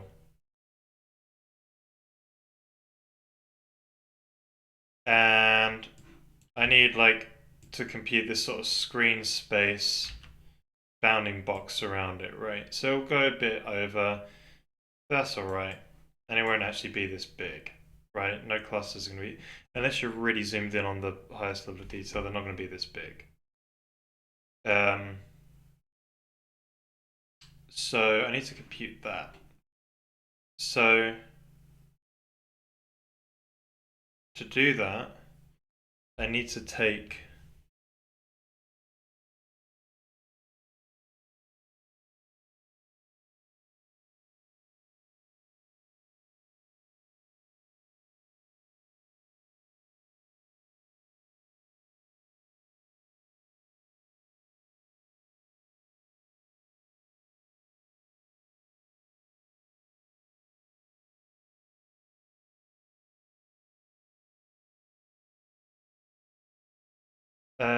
I'm wondering what I need to take from the local space of the object. Maybe I won't know anything. You kind of don't know until you get. Hmm.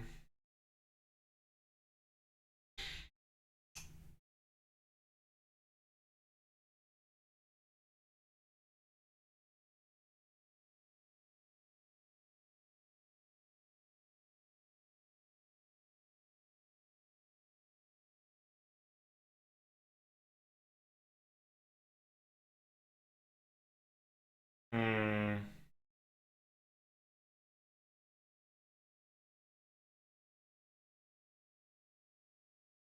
Like the simplest way is to take all of the vertices of the take every corner and bring that into screen space, so it all into screen space.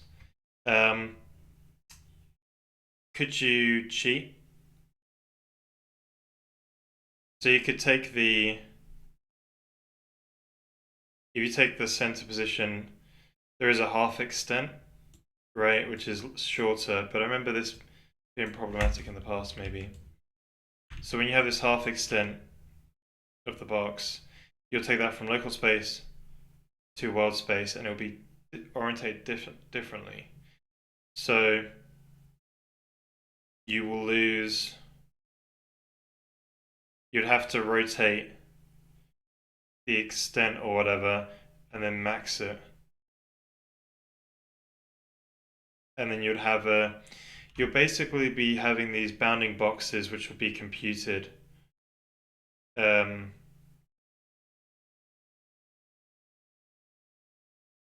it's probably best if you just transform all of the points. But you only need the x.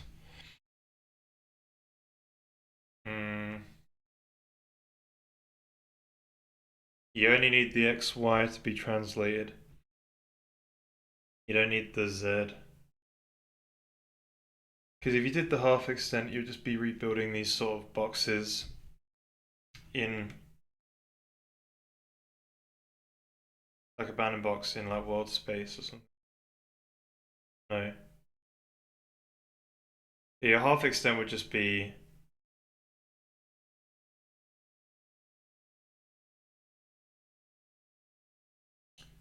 yeah, okay. So let's just take all the vertices because it'd just be simpler to do it that way. So we're trying to, what do we need to compute?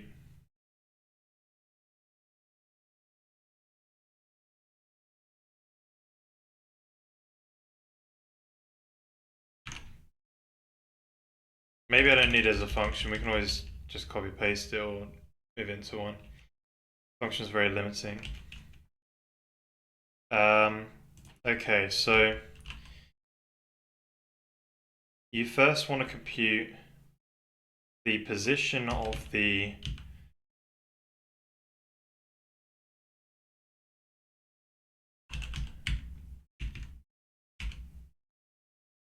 right. I want something. This is what I want here, I think. Port at highest LOD, that's what I want. So this is the code, we'll go over this. So you can look at that lock variable, it has the X, Y, Z as well as the level of detail.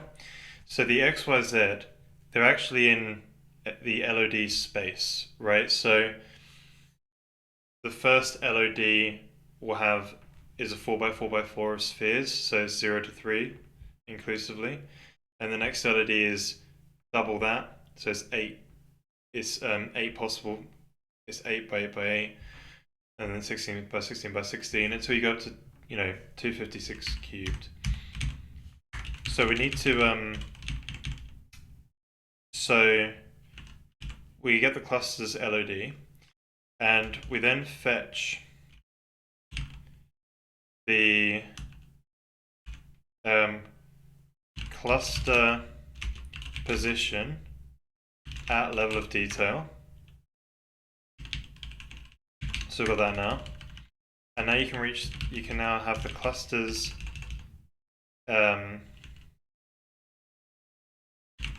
in local space.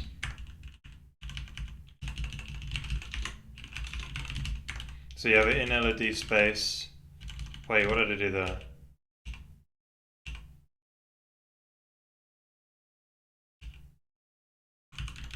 Whoops.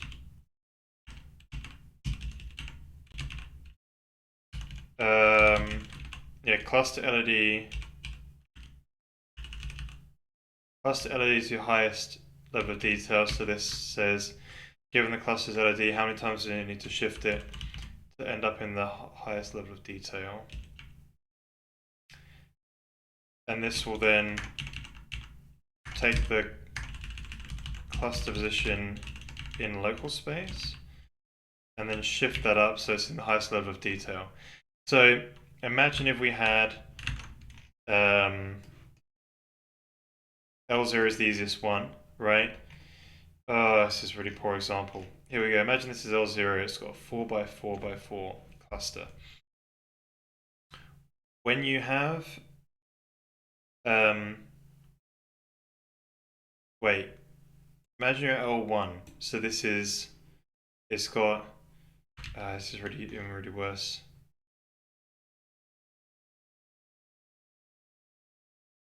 Right, imagine you're in L1. So you've got a 2 by 2 by 2 set of clusters. So they've all got a 4 by 4 by 4 set of spheres. So this is 4 by 4, 4 by 4, 4 by 4. When you have cluster this one, where it's 1x, 1 along the x, 0 along the y, what you're saying is 1, shift left, so we're at cluster LOD 1, so that is, how many is that? That's 7. So 7, take 1, take another 1, so it'd be at 5. So we're saying it takes 5 shifts to upgrade it from this sort of coordinate space into the highest LOD coordinate space. So if we do 1 shift left 5, you have the answer.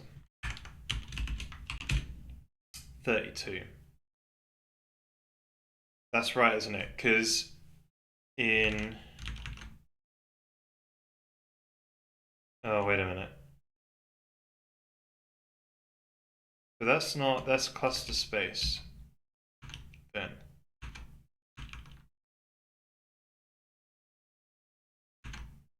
Yeah, that's cluster space. Because that's half the number of clusters in the highest LOD. That's... Because there's 64 clusters in the highest level of detail, so that's dead bang in the middle, where it starts here. But that's a little bit off. So maybe the take one is not needed. I think they're different in each one.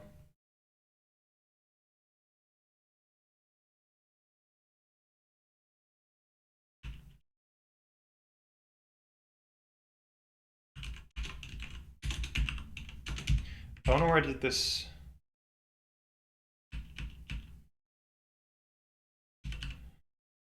Right, so I want it in like,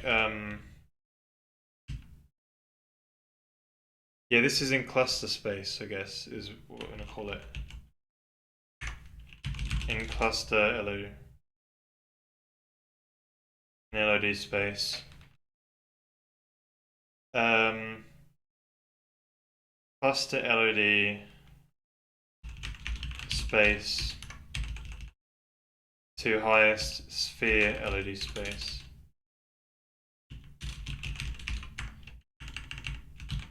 So I think it's that.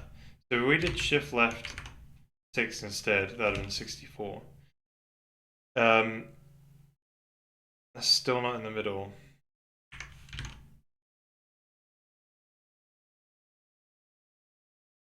Because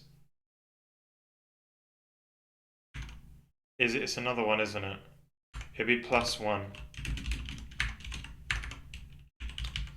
So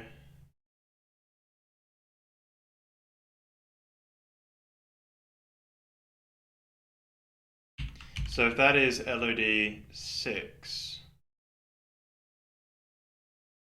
you would be, which is the highest level of detail, you'll be a 1 + 1, so that'll be 2.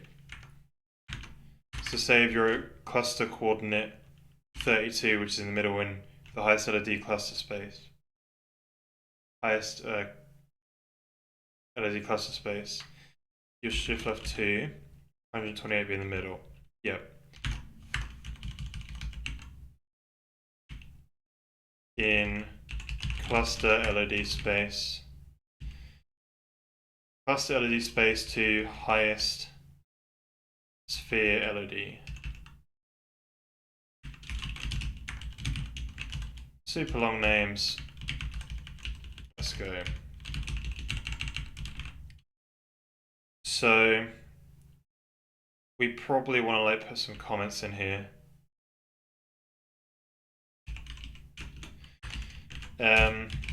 Cluster highest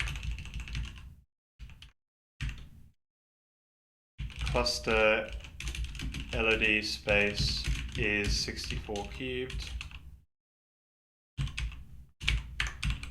Highest sphere LOD space is 256 cubed. Hey Egotist, yeah man, doing awesome man. Doing good, keeping busy. How you doing? Hope you're doing well too. So yeah, that just keeps note of like the differences there. So yeah, right. So now we've got this sort of like cluster position in sphere LOD space.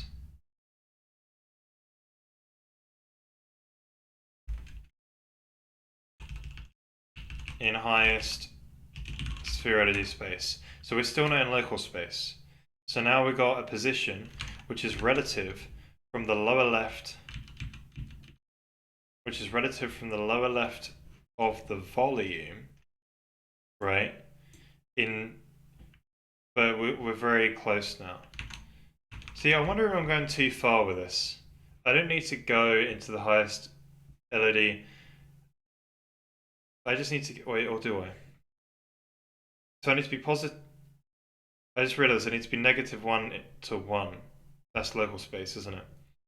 So I don't need to probably go into this, right? I just need my dimensions at, oh yeah, this would be way easier. So I've got my current LOD. So my LOD 0. Your cluster is 1. Yeah, so it's that times 2. That's a sort of cluster dims. Volume, cluster dimensions. Is that the way, the sort of standard I do for this? Cluster dim.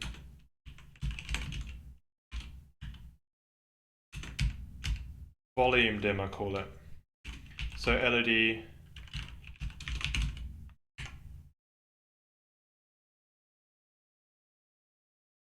The dimensions of a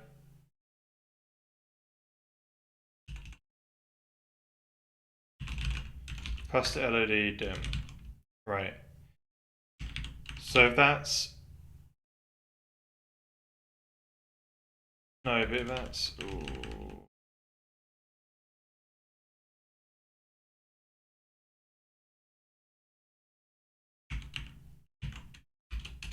Yeah, that's LOD 0.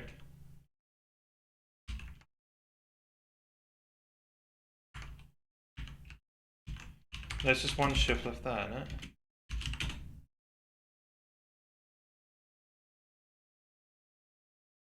Yeah, ellipse 64, nice.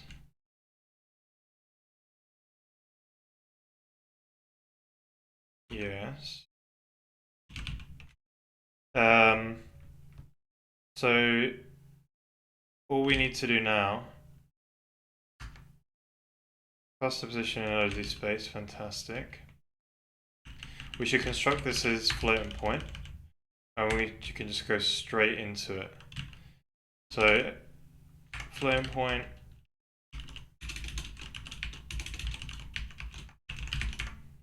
so then it's literally just like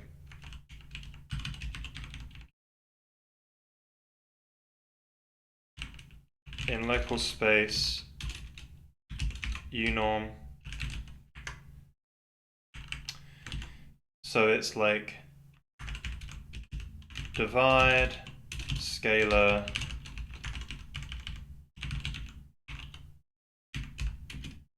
cluster LOD dim.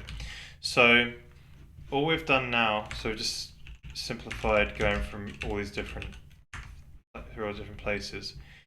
We've got the number of, at your level of detail, how many clusters is there across one axis? There's 2 in this case, right? Because it'll be, this is LOD 1, so there's one shift left, 1, and that's 2. This is 2. This would be the position, so it'd be 1, 0, 0.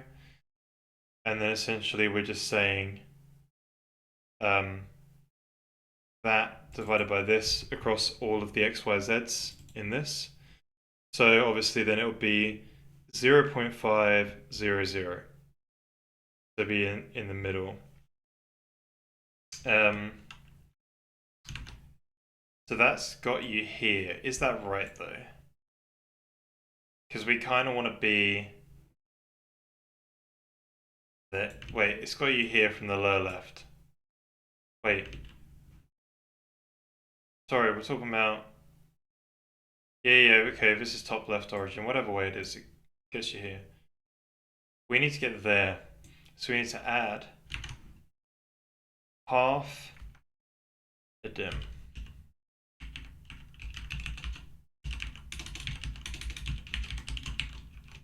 Not half a dim.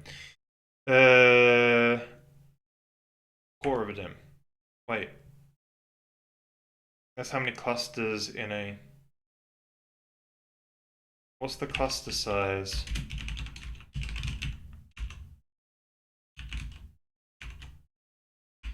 It's how to work out the size of a cluster. Hey, Crimson Mania, it's been a while. How you been? Good to see you. Egotist, very tired, but doing alright. I got you, man. Yep, that's me most days at the moment. I understand. But as long as you're enjoying yourself, it's good. Ooh. So how to work as the size of a cluster in the cluster LOD space.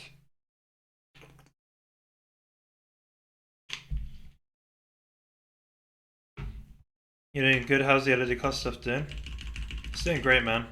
We've finally constructed our clusters now. And these are all the beautiful shaders that get launched.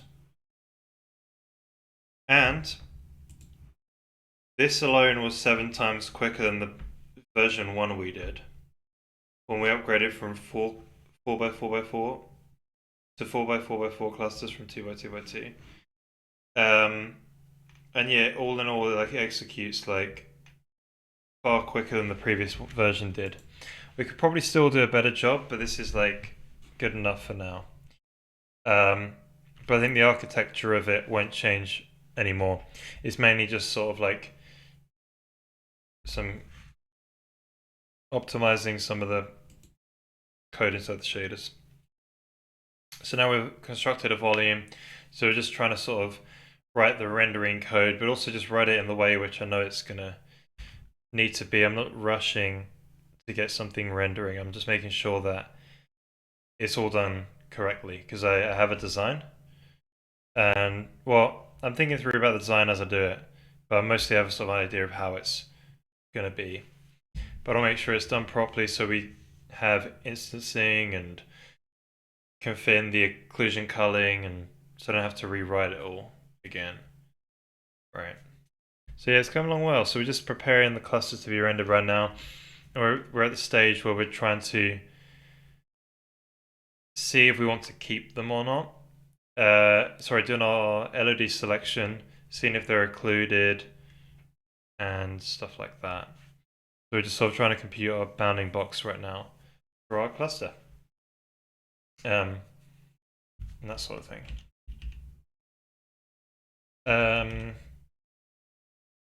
So how do you get the size of a cluster? You need a half size of a cluster. So when you've got 2, the half size in local space, the half size is a quarter. When you got 4, the half size is an 1/8, isn't it? Yeah. So the first one is a half. The second one is a quarter. Right. So I guess it's just, you take the LOD into account. So half cluster dim. So this is like size of a cluster. So 1 divided by 2, and then divided by 4. So I think it's this.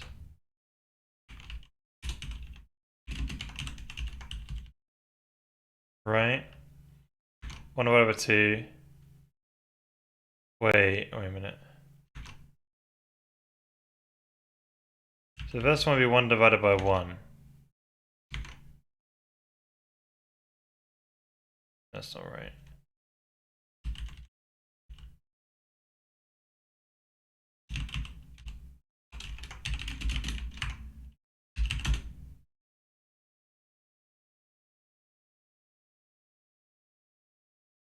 Okay, so LOD 0 be 1 shift F1, which would be 2. 1 divided by 2, right? Then in LOD 1, which would be 2 by 2 by 2. It would be 1 divided by 4, so it would be core. Good. Next one would be 8. I think that's right. So cluster half dim. Sweet. And then so that's the local space U norm, and then we need to convert it to sine norm. So our buddy snorm. So it's multiply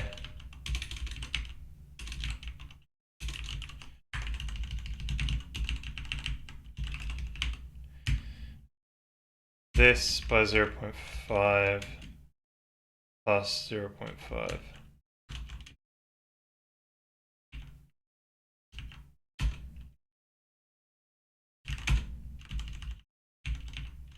All right.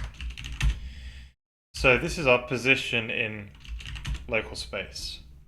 Now, in signed norm coordinates. So we're going from -1 to 1, which is what we want. And it's the center of a cluster. Now, what we need is the half dimensions of this. What is that? So that is half clustered dim. We've already got it. So now we've got the two things that we need. We can now get all the corners, and then we can transform all the corners from local space into world space, and then from world space into view space, and then view space into screen space. So we might be better off getting a whole matrix that just does that in one go. A lot of redundant matrix multiplication in there. It might be better to pre-multiply these matrices and store them in a buffer somewhere. You want to go from your instance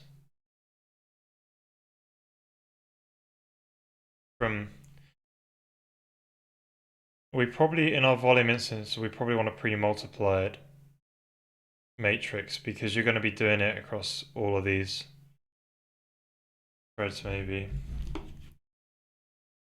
It's redundant data.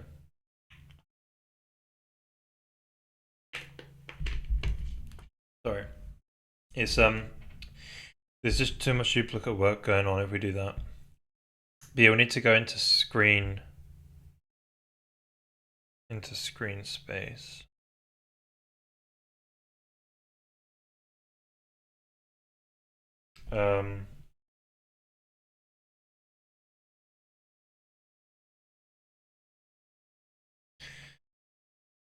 You'll be able to do normalized device coordinates after this.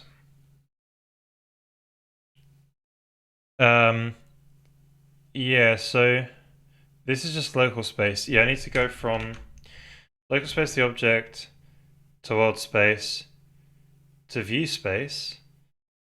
And then from view space, I probably need to go into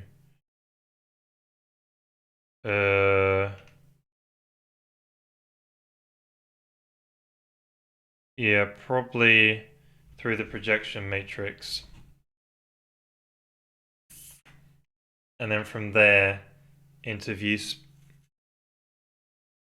into... I need to go into screen space, isn't it?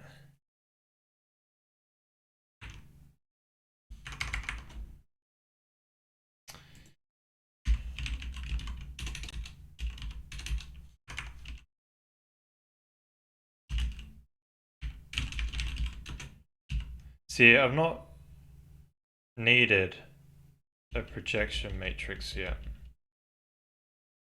So what I've done is I've just got it done into view space before, and then I've done something else. Because I've done a screen. Yeah, I've done it. Calc, sphere, outer screen bounds. I've already done it before here. I've just got the pixel size in the clip plane and sort of done it that way. It's past me trying many different approaches.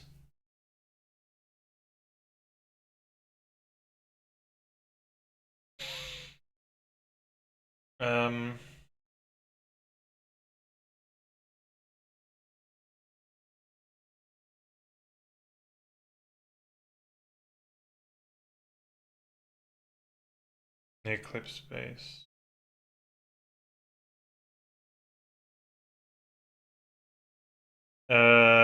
So if we just get into view space,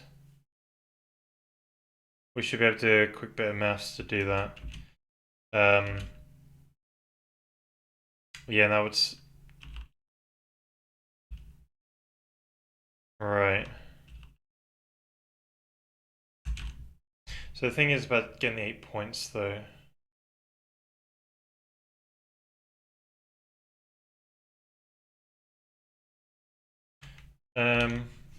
So when it's in view space,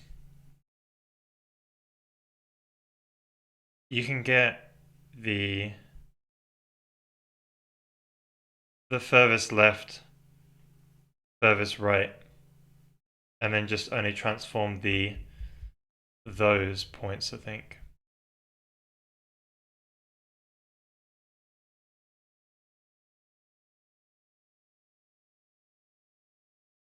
Yeah, I think you can do that.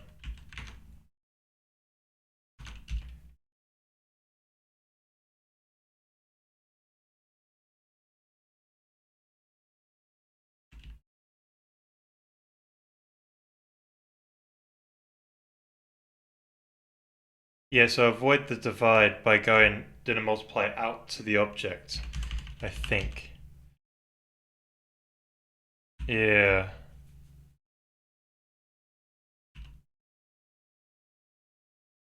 There'll still be some divides though.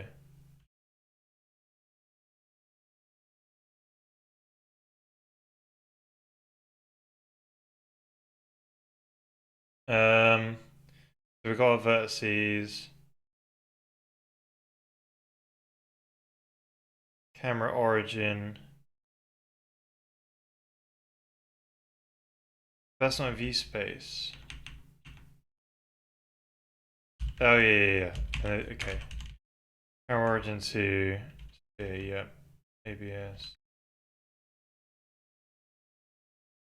So we've got the min and max. Yeah, okay. It is going to divide by Z. Okay, it's going to divide by Z then. So near clip space.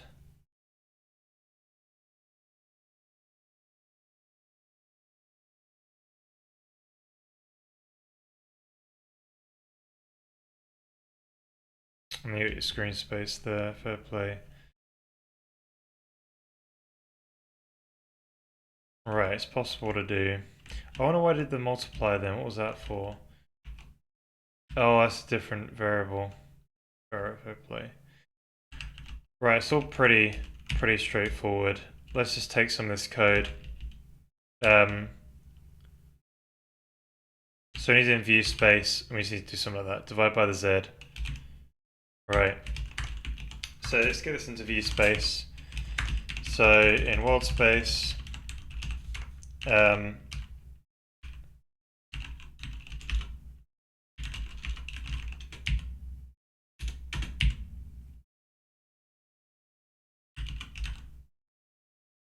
it's not the center position. But I guess let's just write out some of the code. Volume instance.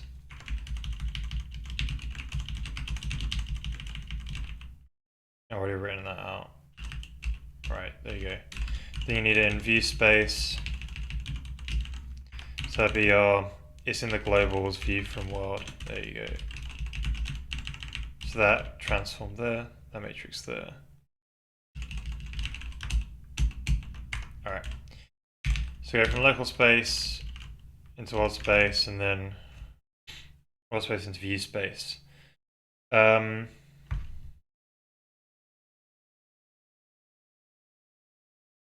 that's only the center position. We'll need this for each vertex.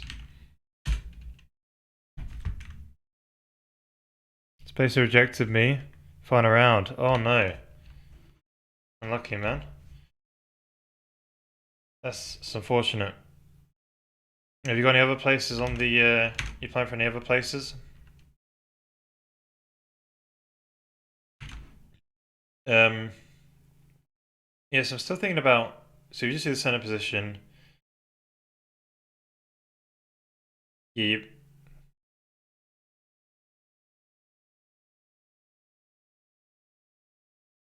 you take like the 3 vectors for the half sizes, I'm still thinking about this idea again. Like, let's say you've got this box which is orientated. Like, let's do a 2D example. You got this box here, and it's orientated like that. You're trying to get the screen space box. So you got the half dimensions, which is that. Along the X and Y, for instance. If you take that, which is, okay, in the local space of the object is kind of going that way. But then if you rotate the screen, or so rotate, so if you turn it into local space of the, or screen space, whatever, say it's like this sort of orientation.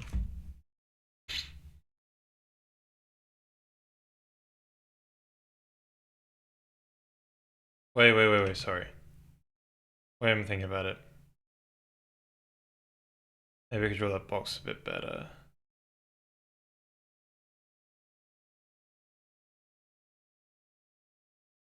Center.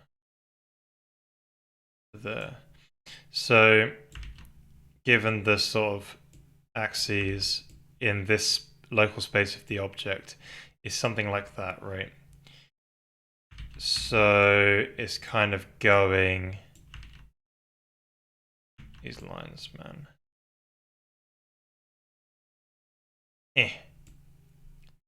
So it's kind of going like that sort of way. Now in the local space of the screen, it's obviously going to be going out like that. Like up there like that or whatever. Then if you just put a bounding box around, so you take that as the half dimensions, so you sort of flip it the other way or whatever, and you draw yourself a box around that. You're going to get an even thinner object, right? That's the idea. So this is not like that. What's the way I'm explaining it?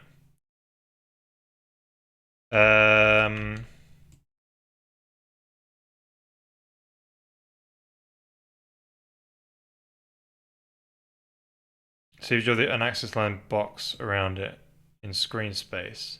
That's what I'm kind of talking about. So that'll go down there like that or whatever, I don't know. Just kind of the opposite. You have to take the maximum y and the maximum x. Oh, where is it?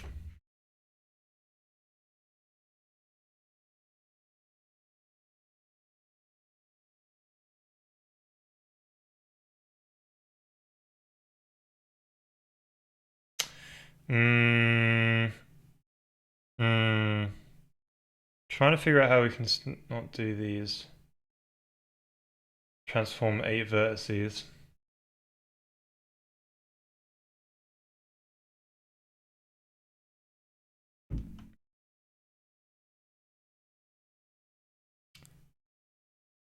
No, but I just want to start. Fair play.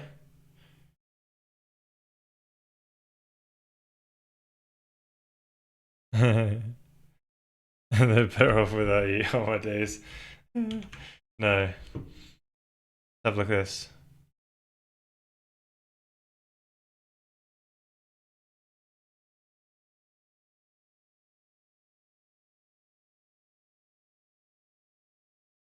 We shouldn't need endless threads, calendars, notifications, and apps.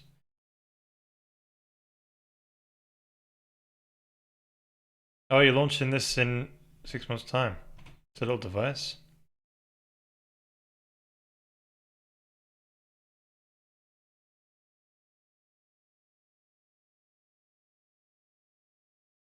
Hmm. Cool. Yeah, I've been selling this to companies then, their employees.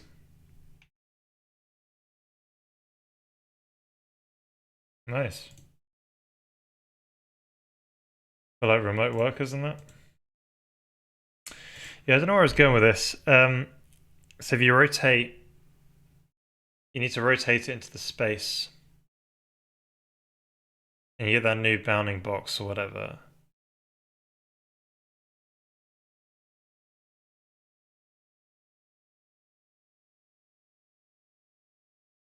Oh yeah, you take the half dimensions and then mirror it across all of those guys, innit? Yeah. So you mirror it, just X and Y, you negate them, just the X and then just the Y or something like that. And you'll get like these 4 sort of different areas, and then you do the bounding box around that. That's what I meant. And that will get you this bounding box. There you go. That's what I was thinking.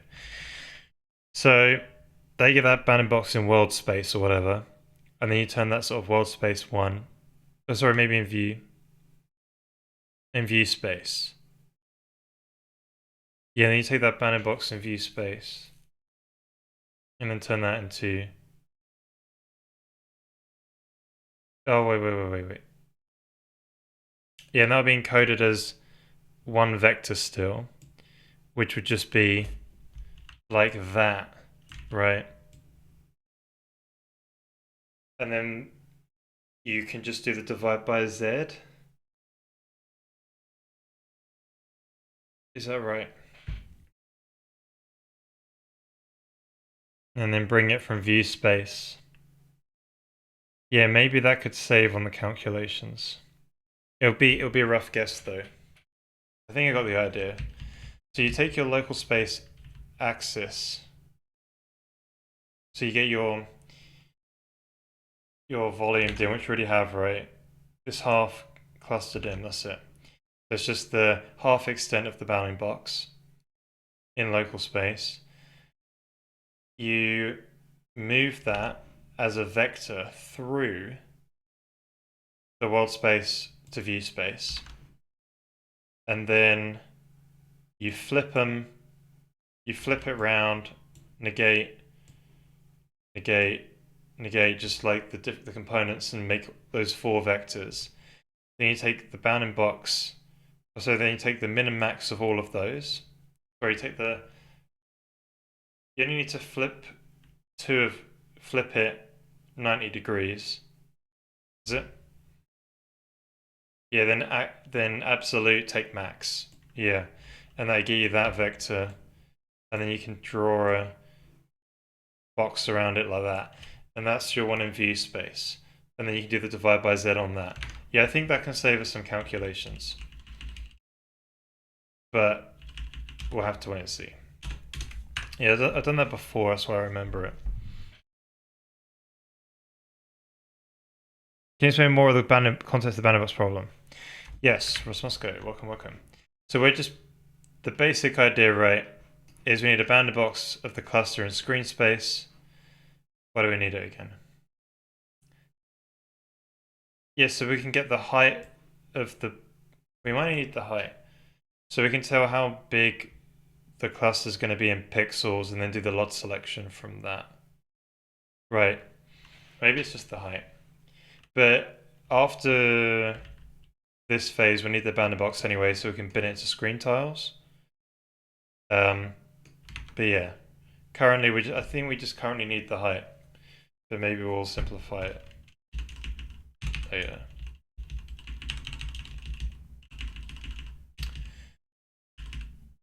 And hey there, Cat Payne. Doing well, my friend.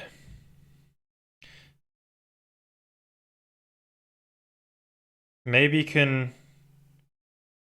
Hey there, Cranston. Maybe you can transform the midpoint. Transmid. Yep. Rotate the offset from the midpoint to one corner. Then do a translate bounding box. Yeah, that's exactly what I was just drawing there, I think. Yeah, that's a bit like the mess I was trying to draw there.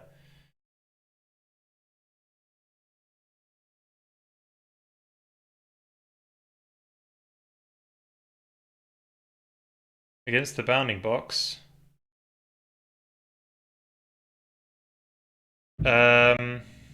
It would be more precise, wouldn't it? Oh, and also it might be less. Yeah, well, yeah, I'm not doing the screen tiles just yet, but I see what you're saying in that when we do those, transform the screen tiles into view space, and then maybe into local space of the object. Maybe, and then test the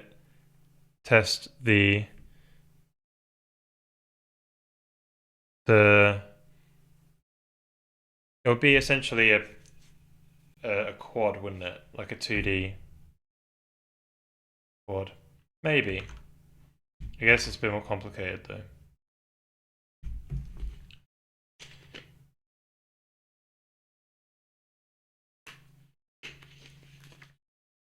At least for my maths brain. It might be. So this be dim in world space.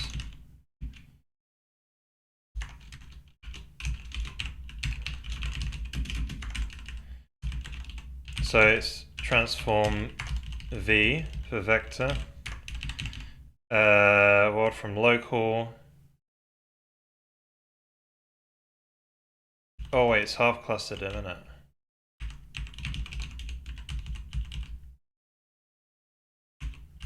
That can just be a float.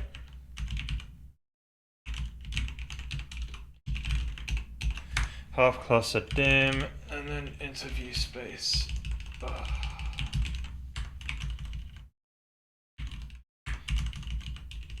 We should definitely combine those matrices in some other paths, probably.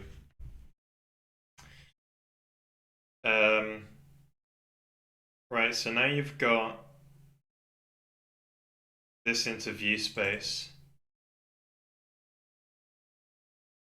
Oh, this needs to be a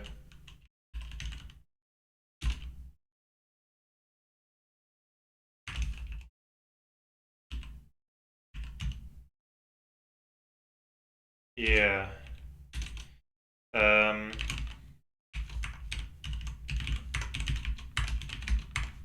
Right, a vector. There we go. So now we need to get an ABS.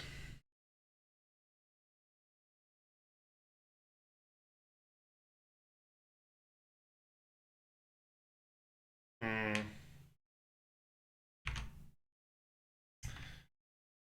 I'm not sure what you mean. Is it the same as when I was thinking? You can transform the midpoint. Yeah. Rotate the offset from the midpoint to one corner. Half dims. Yep.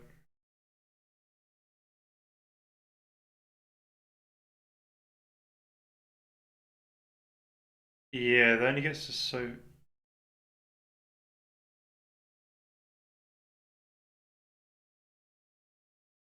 Hmm.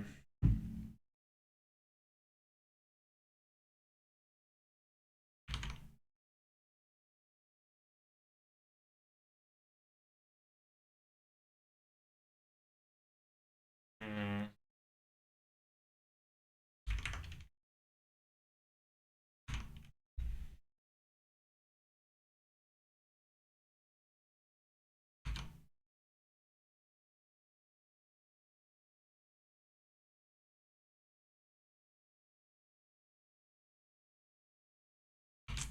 Wait a minute. You're saying it's like a bounding box that's been your position that's been transformed, but your half extent still, right? In view space.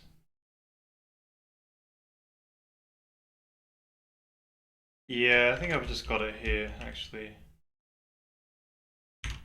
Oh, wait a minute.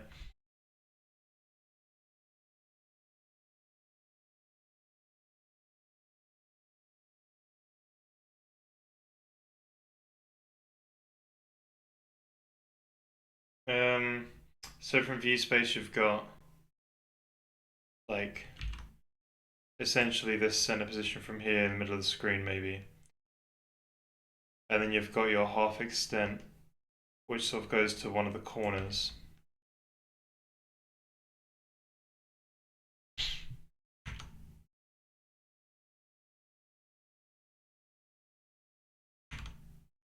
In view space.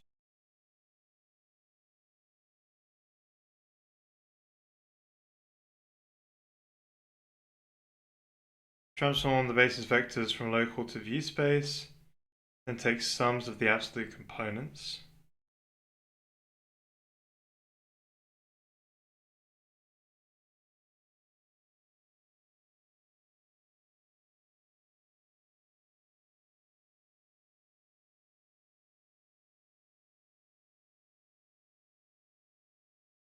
Right, the basis vectors, right? Yeah.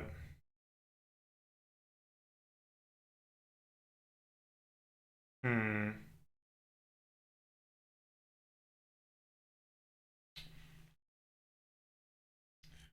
Right.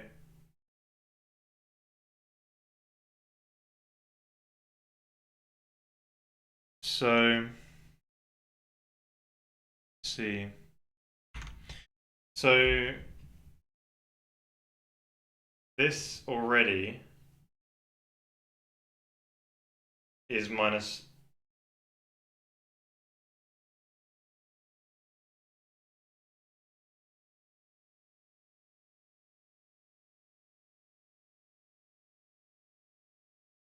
Um,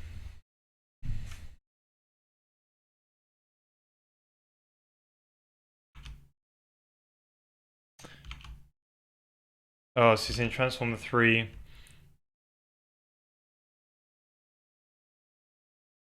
The basis vectors and then move those from local space into view space. Right.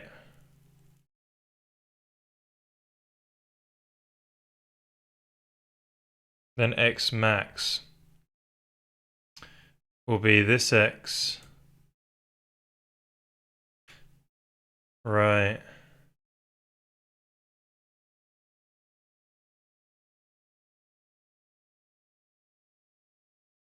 Hmm.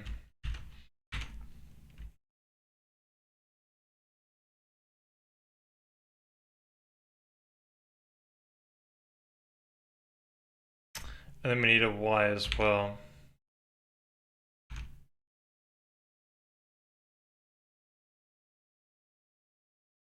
And then we offset it by the position.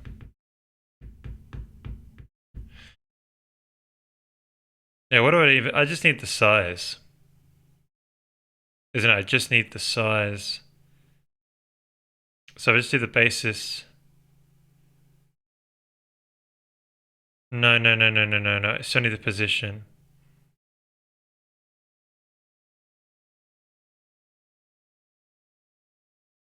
Yeah, then I can use that. Maybe that makes sense, actually. With the rows or columns of the matrix depending on the convention. Yeah, that's right. So if you do it that way, you got 3 vectors. You're moving 3 vectors through the spaces, plus a 4th one, which would be the position. With this approach that I'm trying to do, I'm thinking I can just move 1 position and a half, but it'll be less precise, I think. It'll be less precise, but things are probably going to be quite small anyway, so it might be okay. Right, it should be less calculations, I reckon. So you're doing a cluster half dim in view space, then I'm thinking about getting like a so I just need to drop the I just need the the XY, isn't it?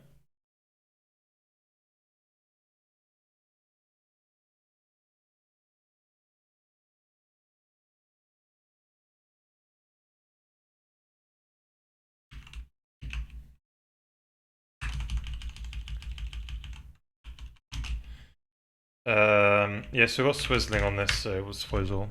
Alright. So I just need those. And now I can what do I need to do?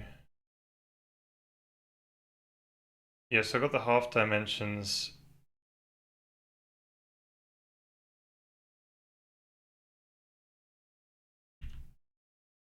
In this space, then I need to say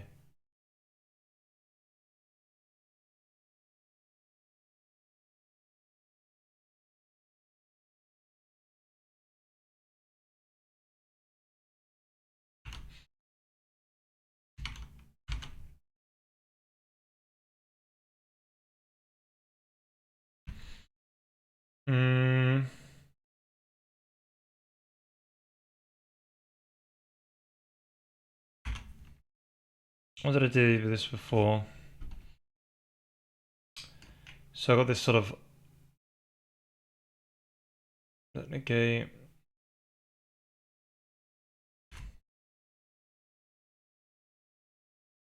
No, okay, I remember how this worked now. It makes it a literal square, doesn't it? Because you've got to swap the x and the y around to get that one. So you literally make a square.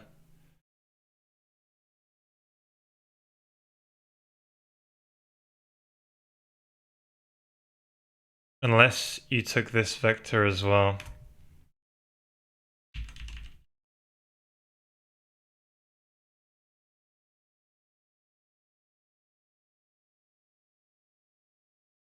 Yeah, because if you took that vector as well,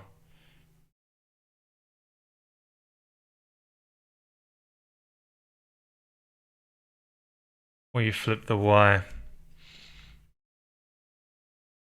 and then that would be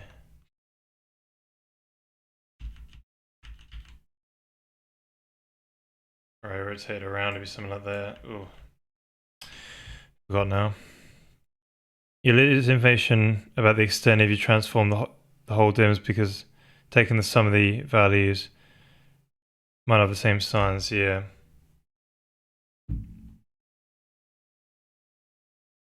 Yeah, you will lose it. It'll be a less precise, wouldn't it?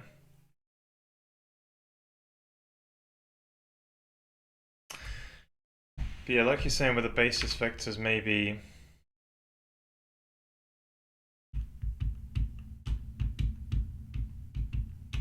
So the best I could probably do. So if I do it with 2 vectors, like I'm gonna get something square. 3 vectors, and then the other one is 4, which is your suggestion.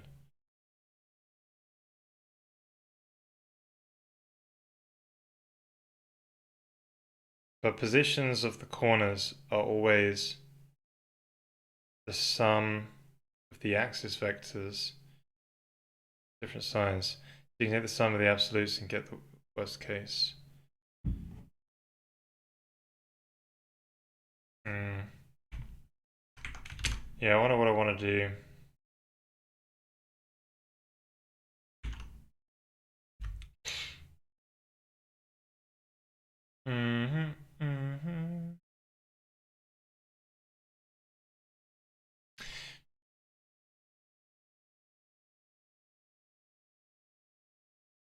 Yeah, I think if I take the basis vectors, all I need is the height. And I can work out the max y and then just use that. Probably be alright. So yeah, maybe we get...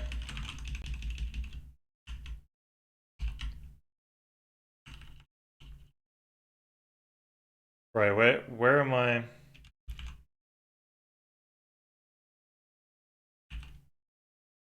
Yeah, so I got the axis vector, the dot axis, isn't it? That's right. So...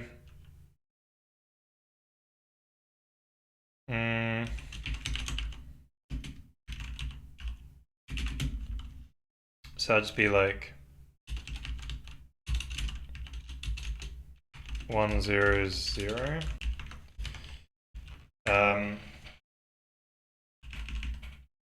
So that's in local space, world space.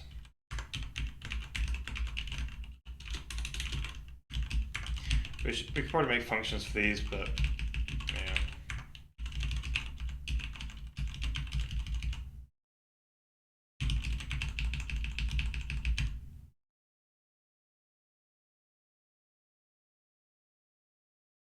Wait, do I need to do that?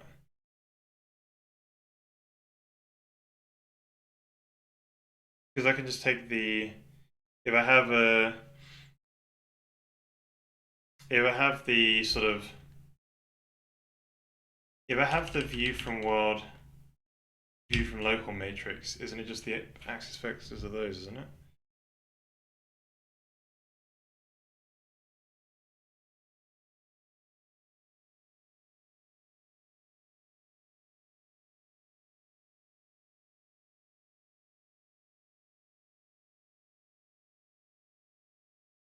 Write out first and simplify.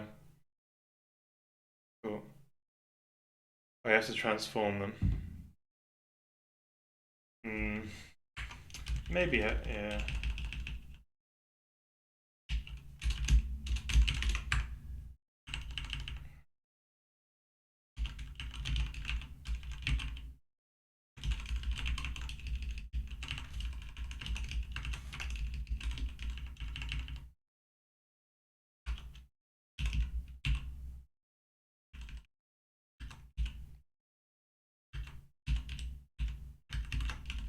So this be 1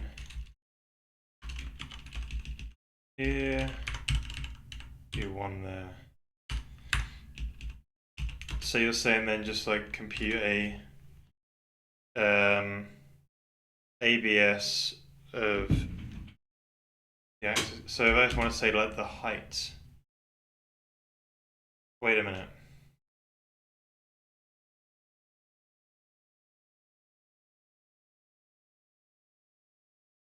This is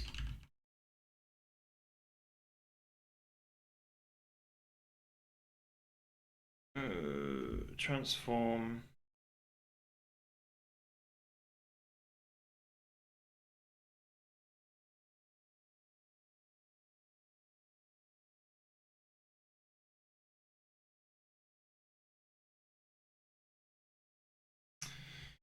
Do we need to transform them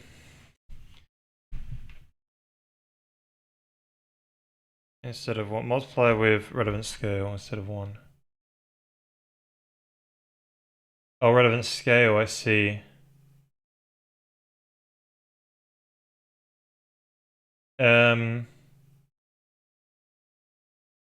Local space is going to be 1 though. Like it's going to be, the scale is, the local space is going to have, it's going to be -1 to 1. And also, do we transform it as a, we just transform it as a, we don't apply the translation to it, do we? right? Um,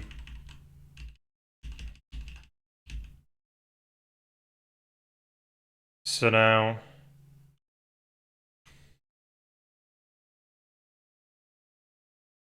hmm, yeah. Oh, you said put half dim in there.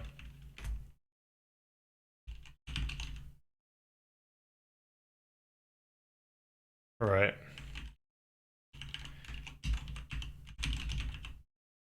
Okay, so what you're saying now. Um, so that would be no. Is half dim a good idea?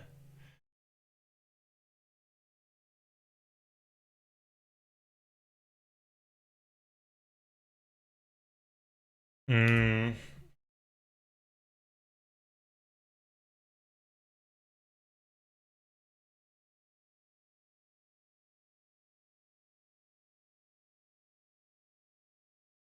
Because this would be 0.5 at L0, 0.25 at L1, 0.125 at L2, and so on. It's halved and halved and halved and halved.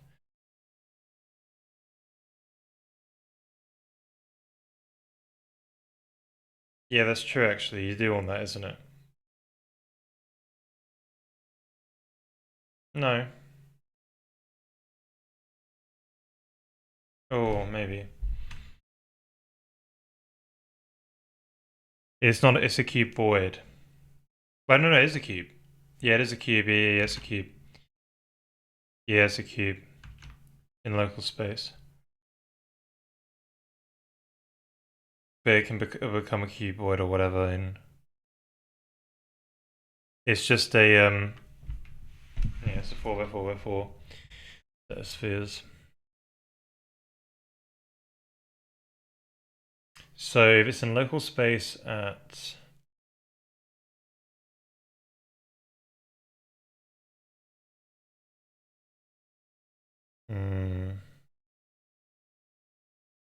then transform it into view space.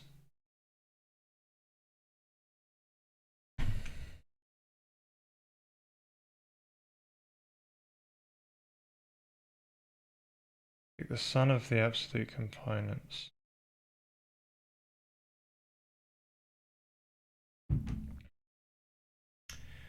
So your LOD dim.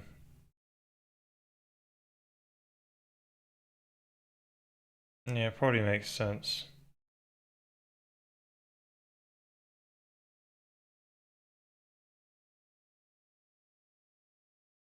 Yeah, the half size of a cluster. Hmm. So yeah, that'd be 0.5. Yeah, that makes sense. Yeah, that's a good point. That does make sense. So what you're saying is to get the max. The problem is you need the position of the cluster in view space in order, like, so you must add.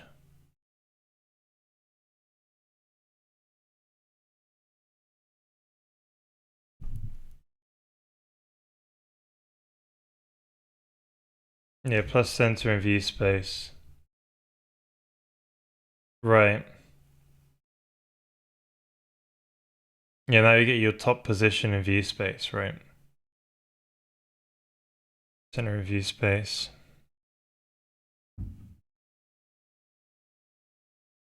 Hmm. So if you have that center position in view space, you've now got the half extent. You got each of these vectors in view space from the camera. More, sorry.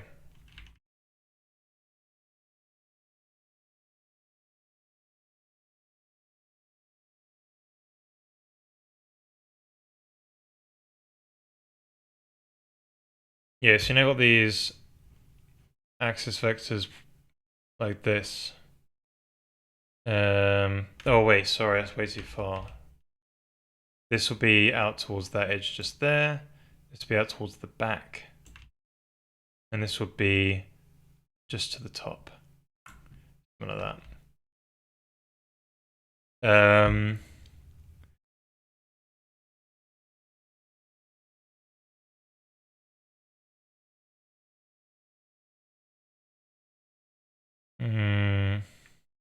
Maybe the drawing's a bit squiff.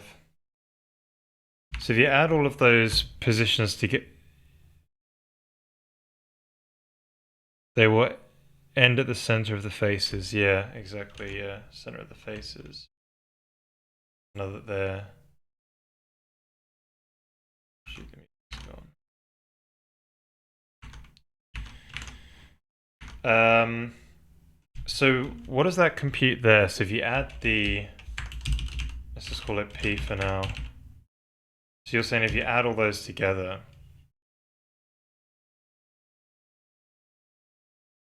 that will give you a position at the top.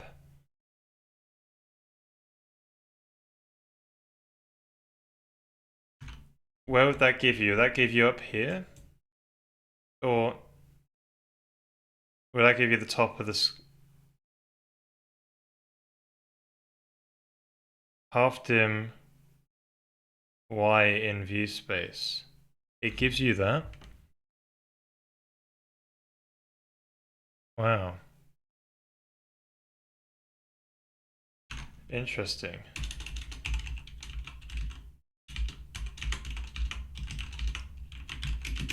Huh.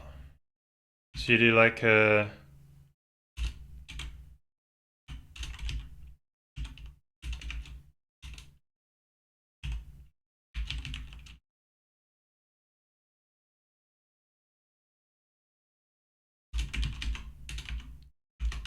in local space dot Y.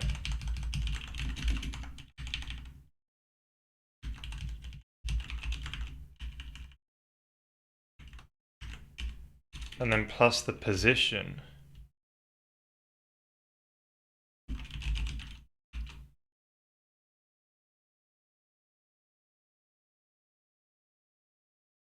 In view space and view. Ah! There's me also completing it. Oh, that's definitely BS. Right, so thank you. And then the cluster position in view space. So you're saying dot Y there as well, yeah? Because obviously that'd be it. Interesting. So, because that would be at the center of the object.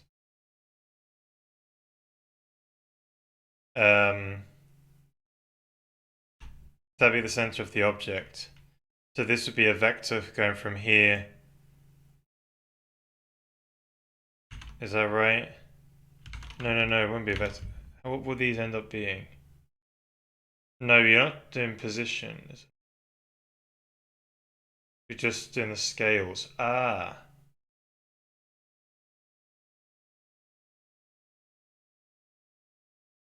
Huh. I'm still a bit confused on how that will give you the half dim. So you're these.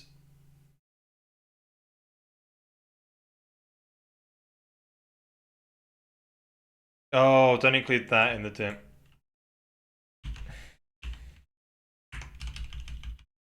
Yeah, so this makes sense to me. I understand that part. I was wondering why add in that, but it doesn't. Right. So just that gives you the... Okay. That makes sense now.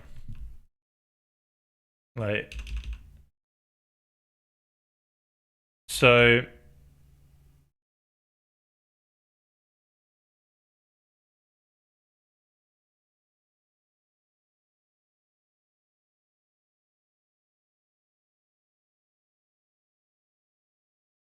Hmm.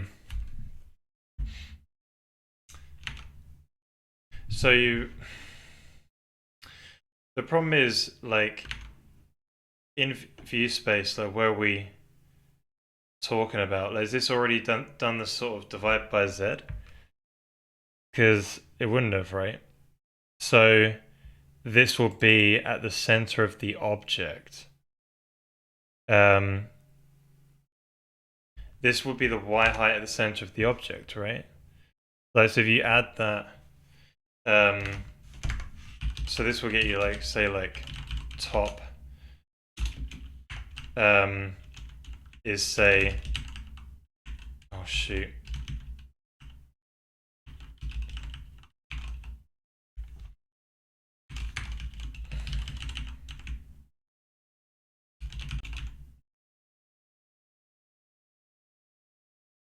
Does the transformation include the translation? No. Should we make it do that? So these are multiplier vector, so they're not for position. This one is mul p is for position, so we've done mul p for this one. Good, it shouldn't. Awesome. So what you're saying is this will get you top, and obviously this will get bottom, right? But the thing is then, if I do the whole divide by z here, right, that's only going to get me at this slice, right? Like, it's not... Like, it's going to get me the bounding box here, right? Or is it actually going to get me up here? You know, so this...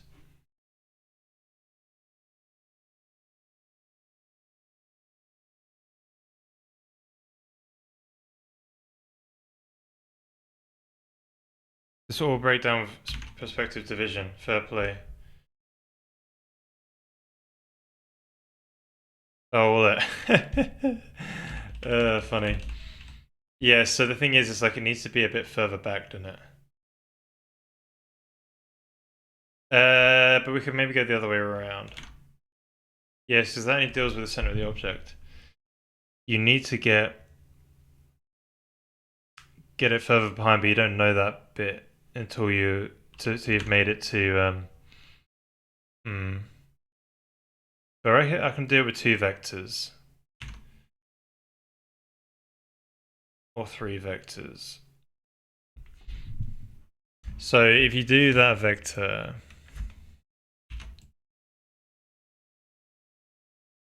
and that one, the half dims,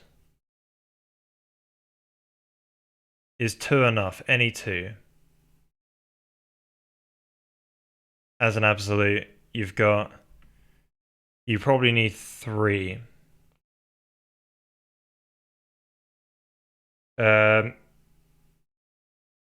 Wait, what's the good way of saying it? No, mate, have I got enough already? I've got enough information already transformed over. Oh, well, axis 0, 1, 2, 3, I've already got it, right?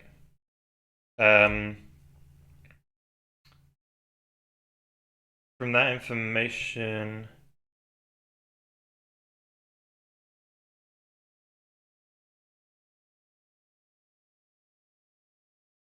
I'm taking that back. It should have ever transform in all corners. Yeah, I wanted to avoid transforming all corners though, this is my thing. I could have probably just optimized it later. But I was thinking a way of doing it without transforming all the corners.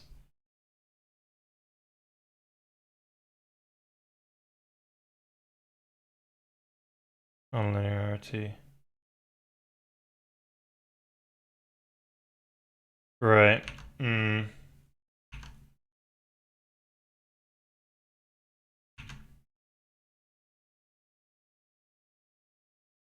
Yeah.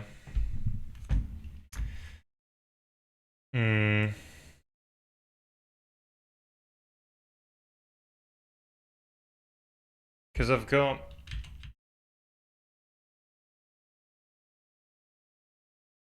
get access to a corner.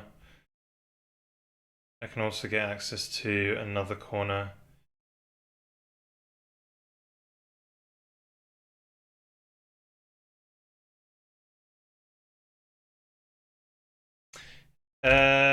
Yeah, so I get the max Z with this. Like, I can get the max Z. All I need I need the furthest away Z, but then it could be any of the back. Like, depending on where it is, the position. Yeah, I've done this before on it.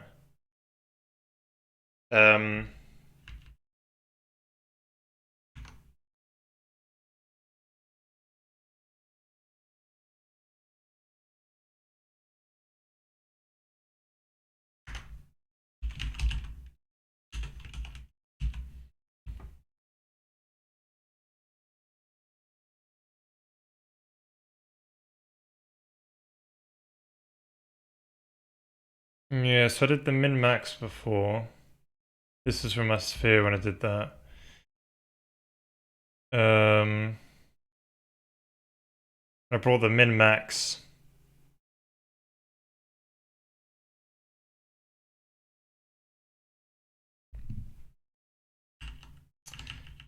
Negative Z. So far away from the camera. So I brought far away from the camera. Yeah, how does that even work? Min and max X and Y.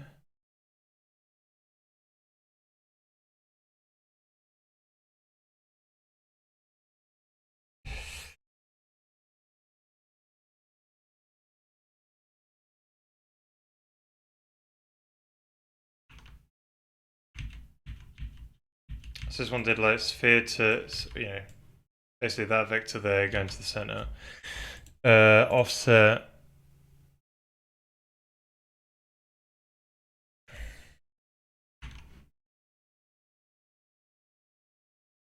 Dude, that's just with a radius though. X, Y.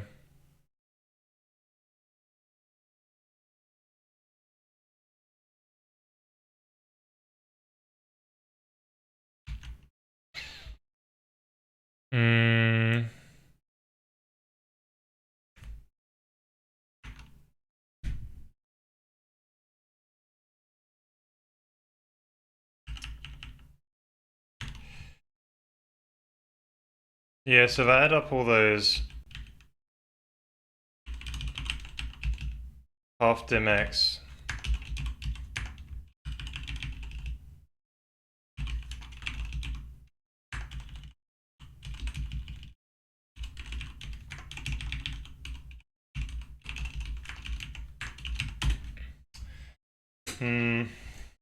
So that'll be pop back into there again. So we take the center offset by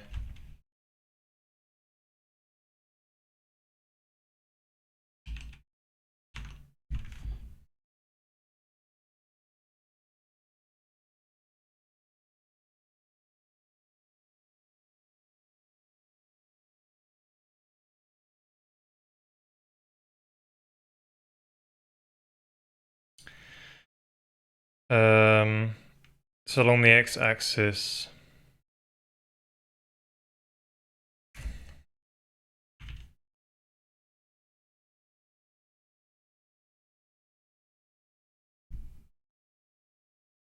Total amount of x it takes.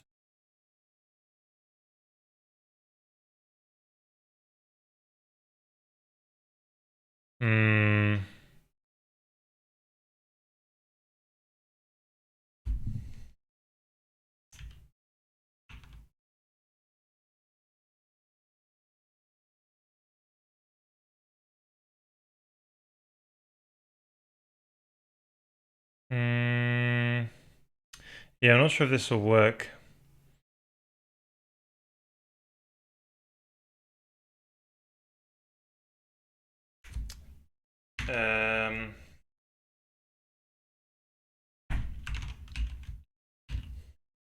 Because we've done it before with a sphere, but it was a same. It's just a radius and not a extent, and it worked fine. This worked fine before. So they added the offset, calculated the min-max. Because we're coming from the direction of the camera we knew. Maybe this could work. We can give it a go.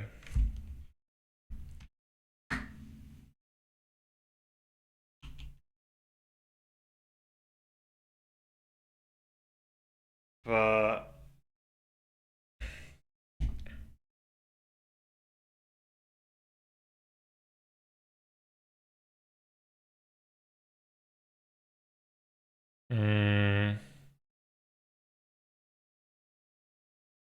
eclipse space into screen space. Yeah, maybe I should give it a go.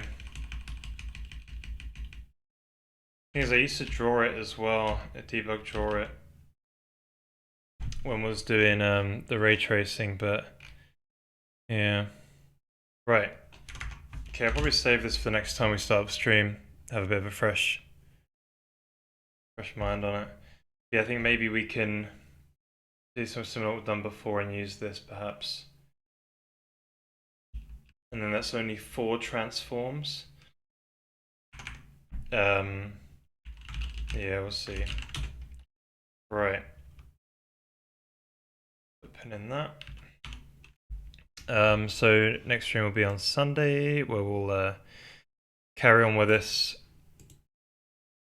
cluster preparing, where we sort of see how big it is and do some LOD selection. And probably binning it into some tiles as well. Spheres are more kind as they project as ellipses, but cubes don't project as rectangles, right?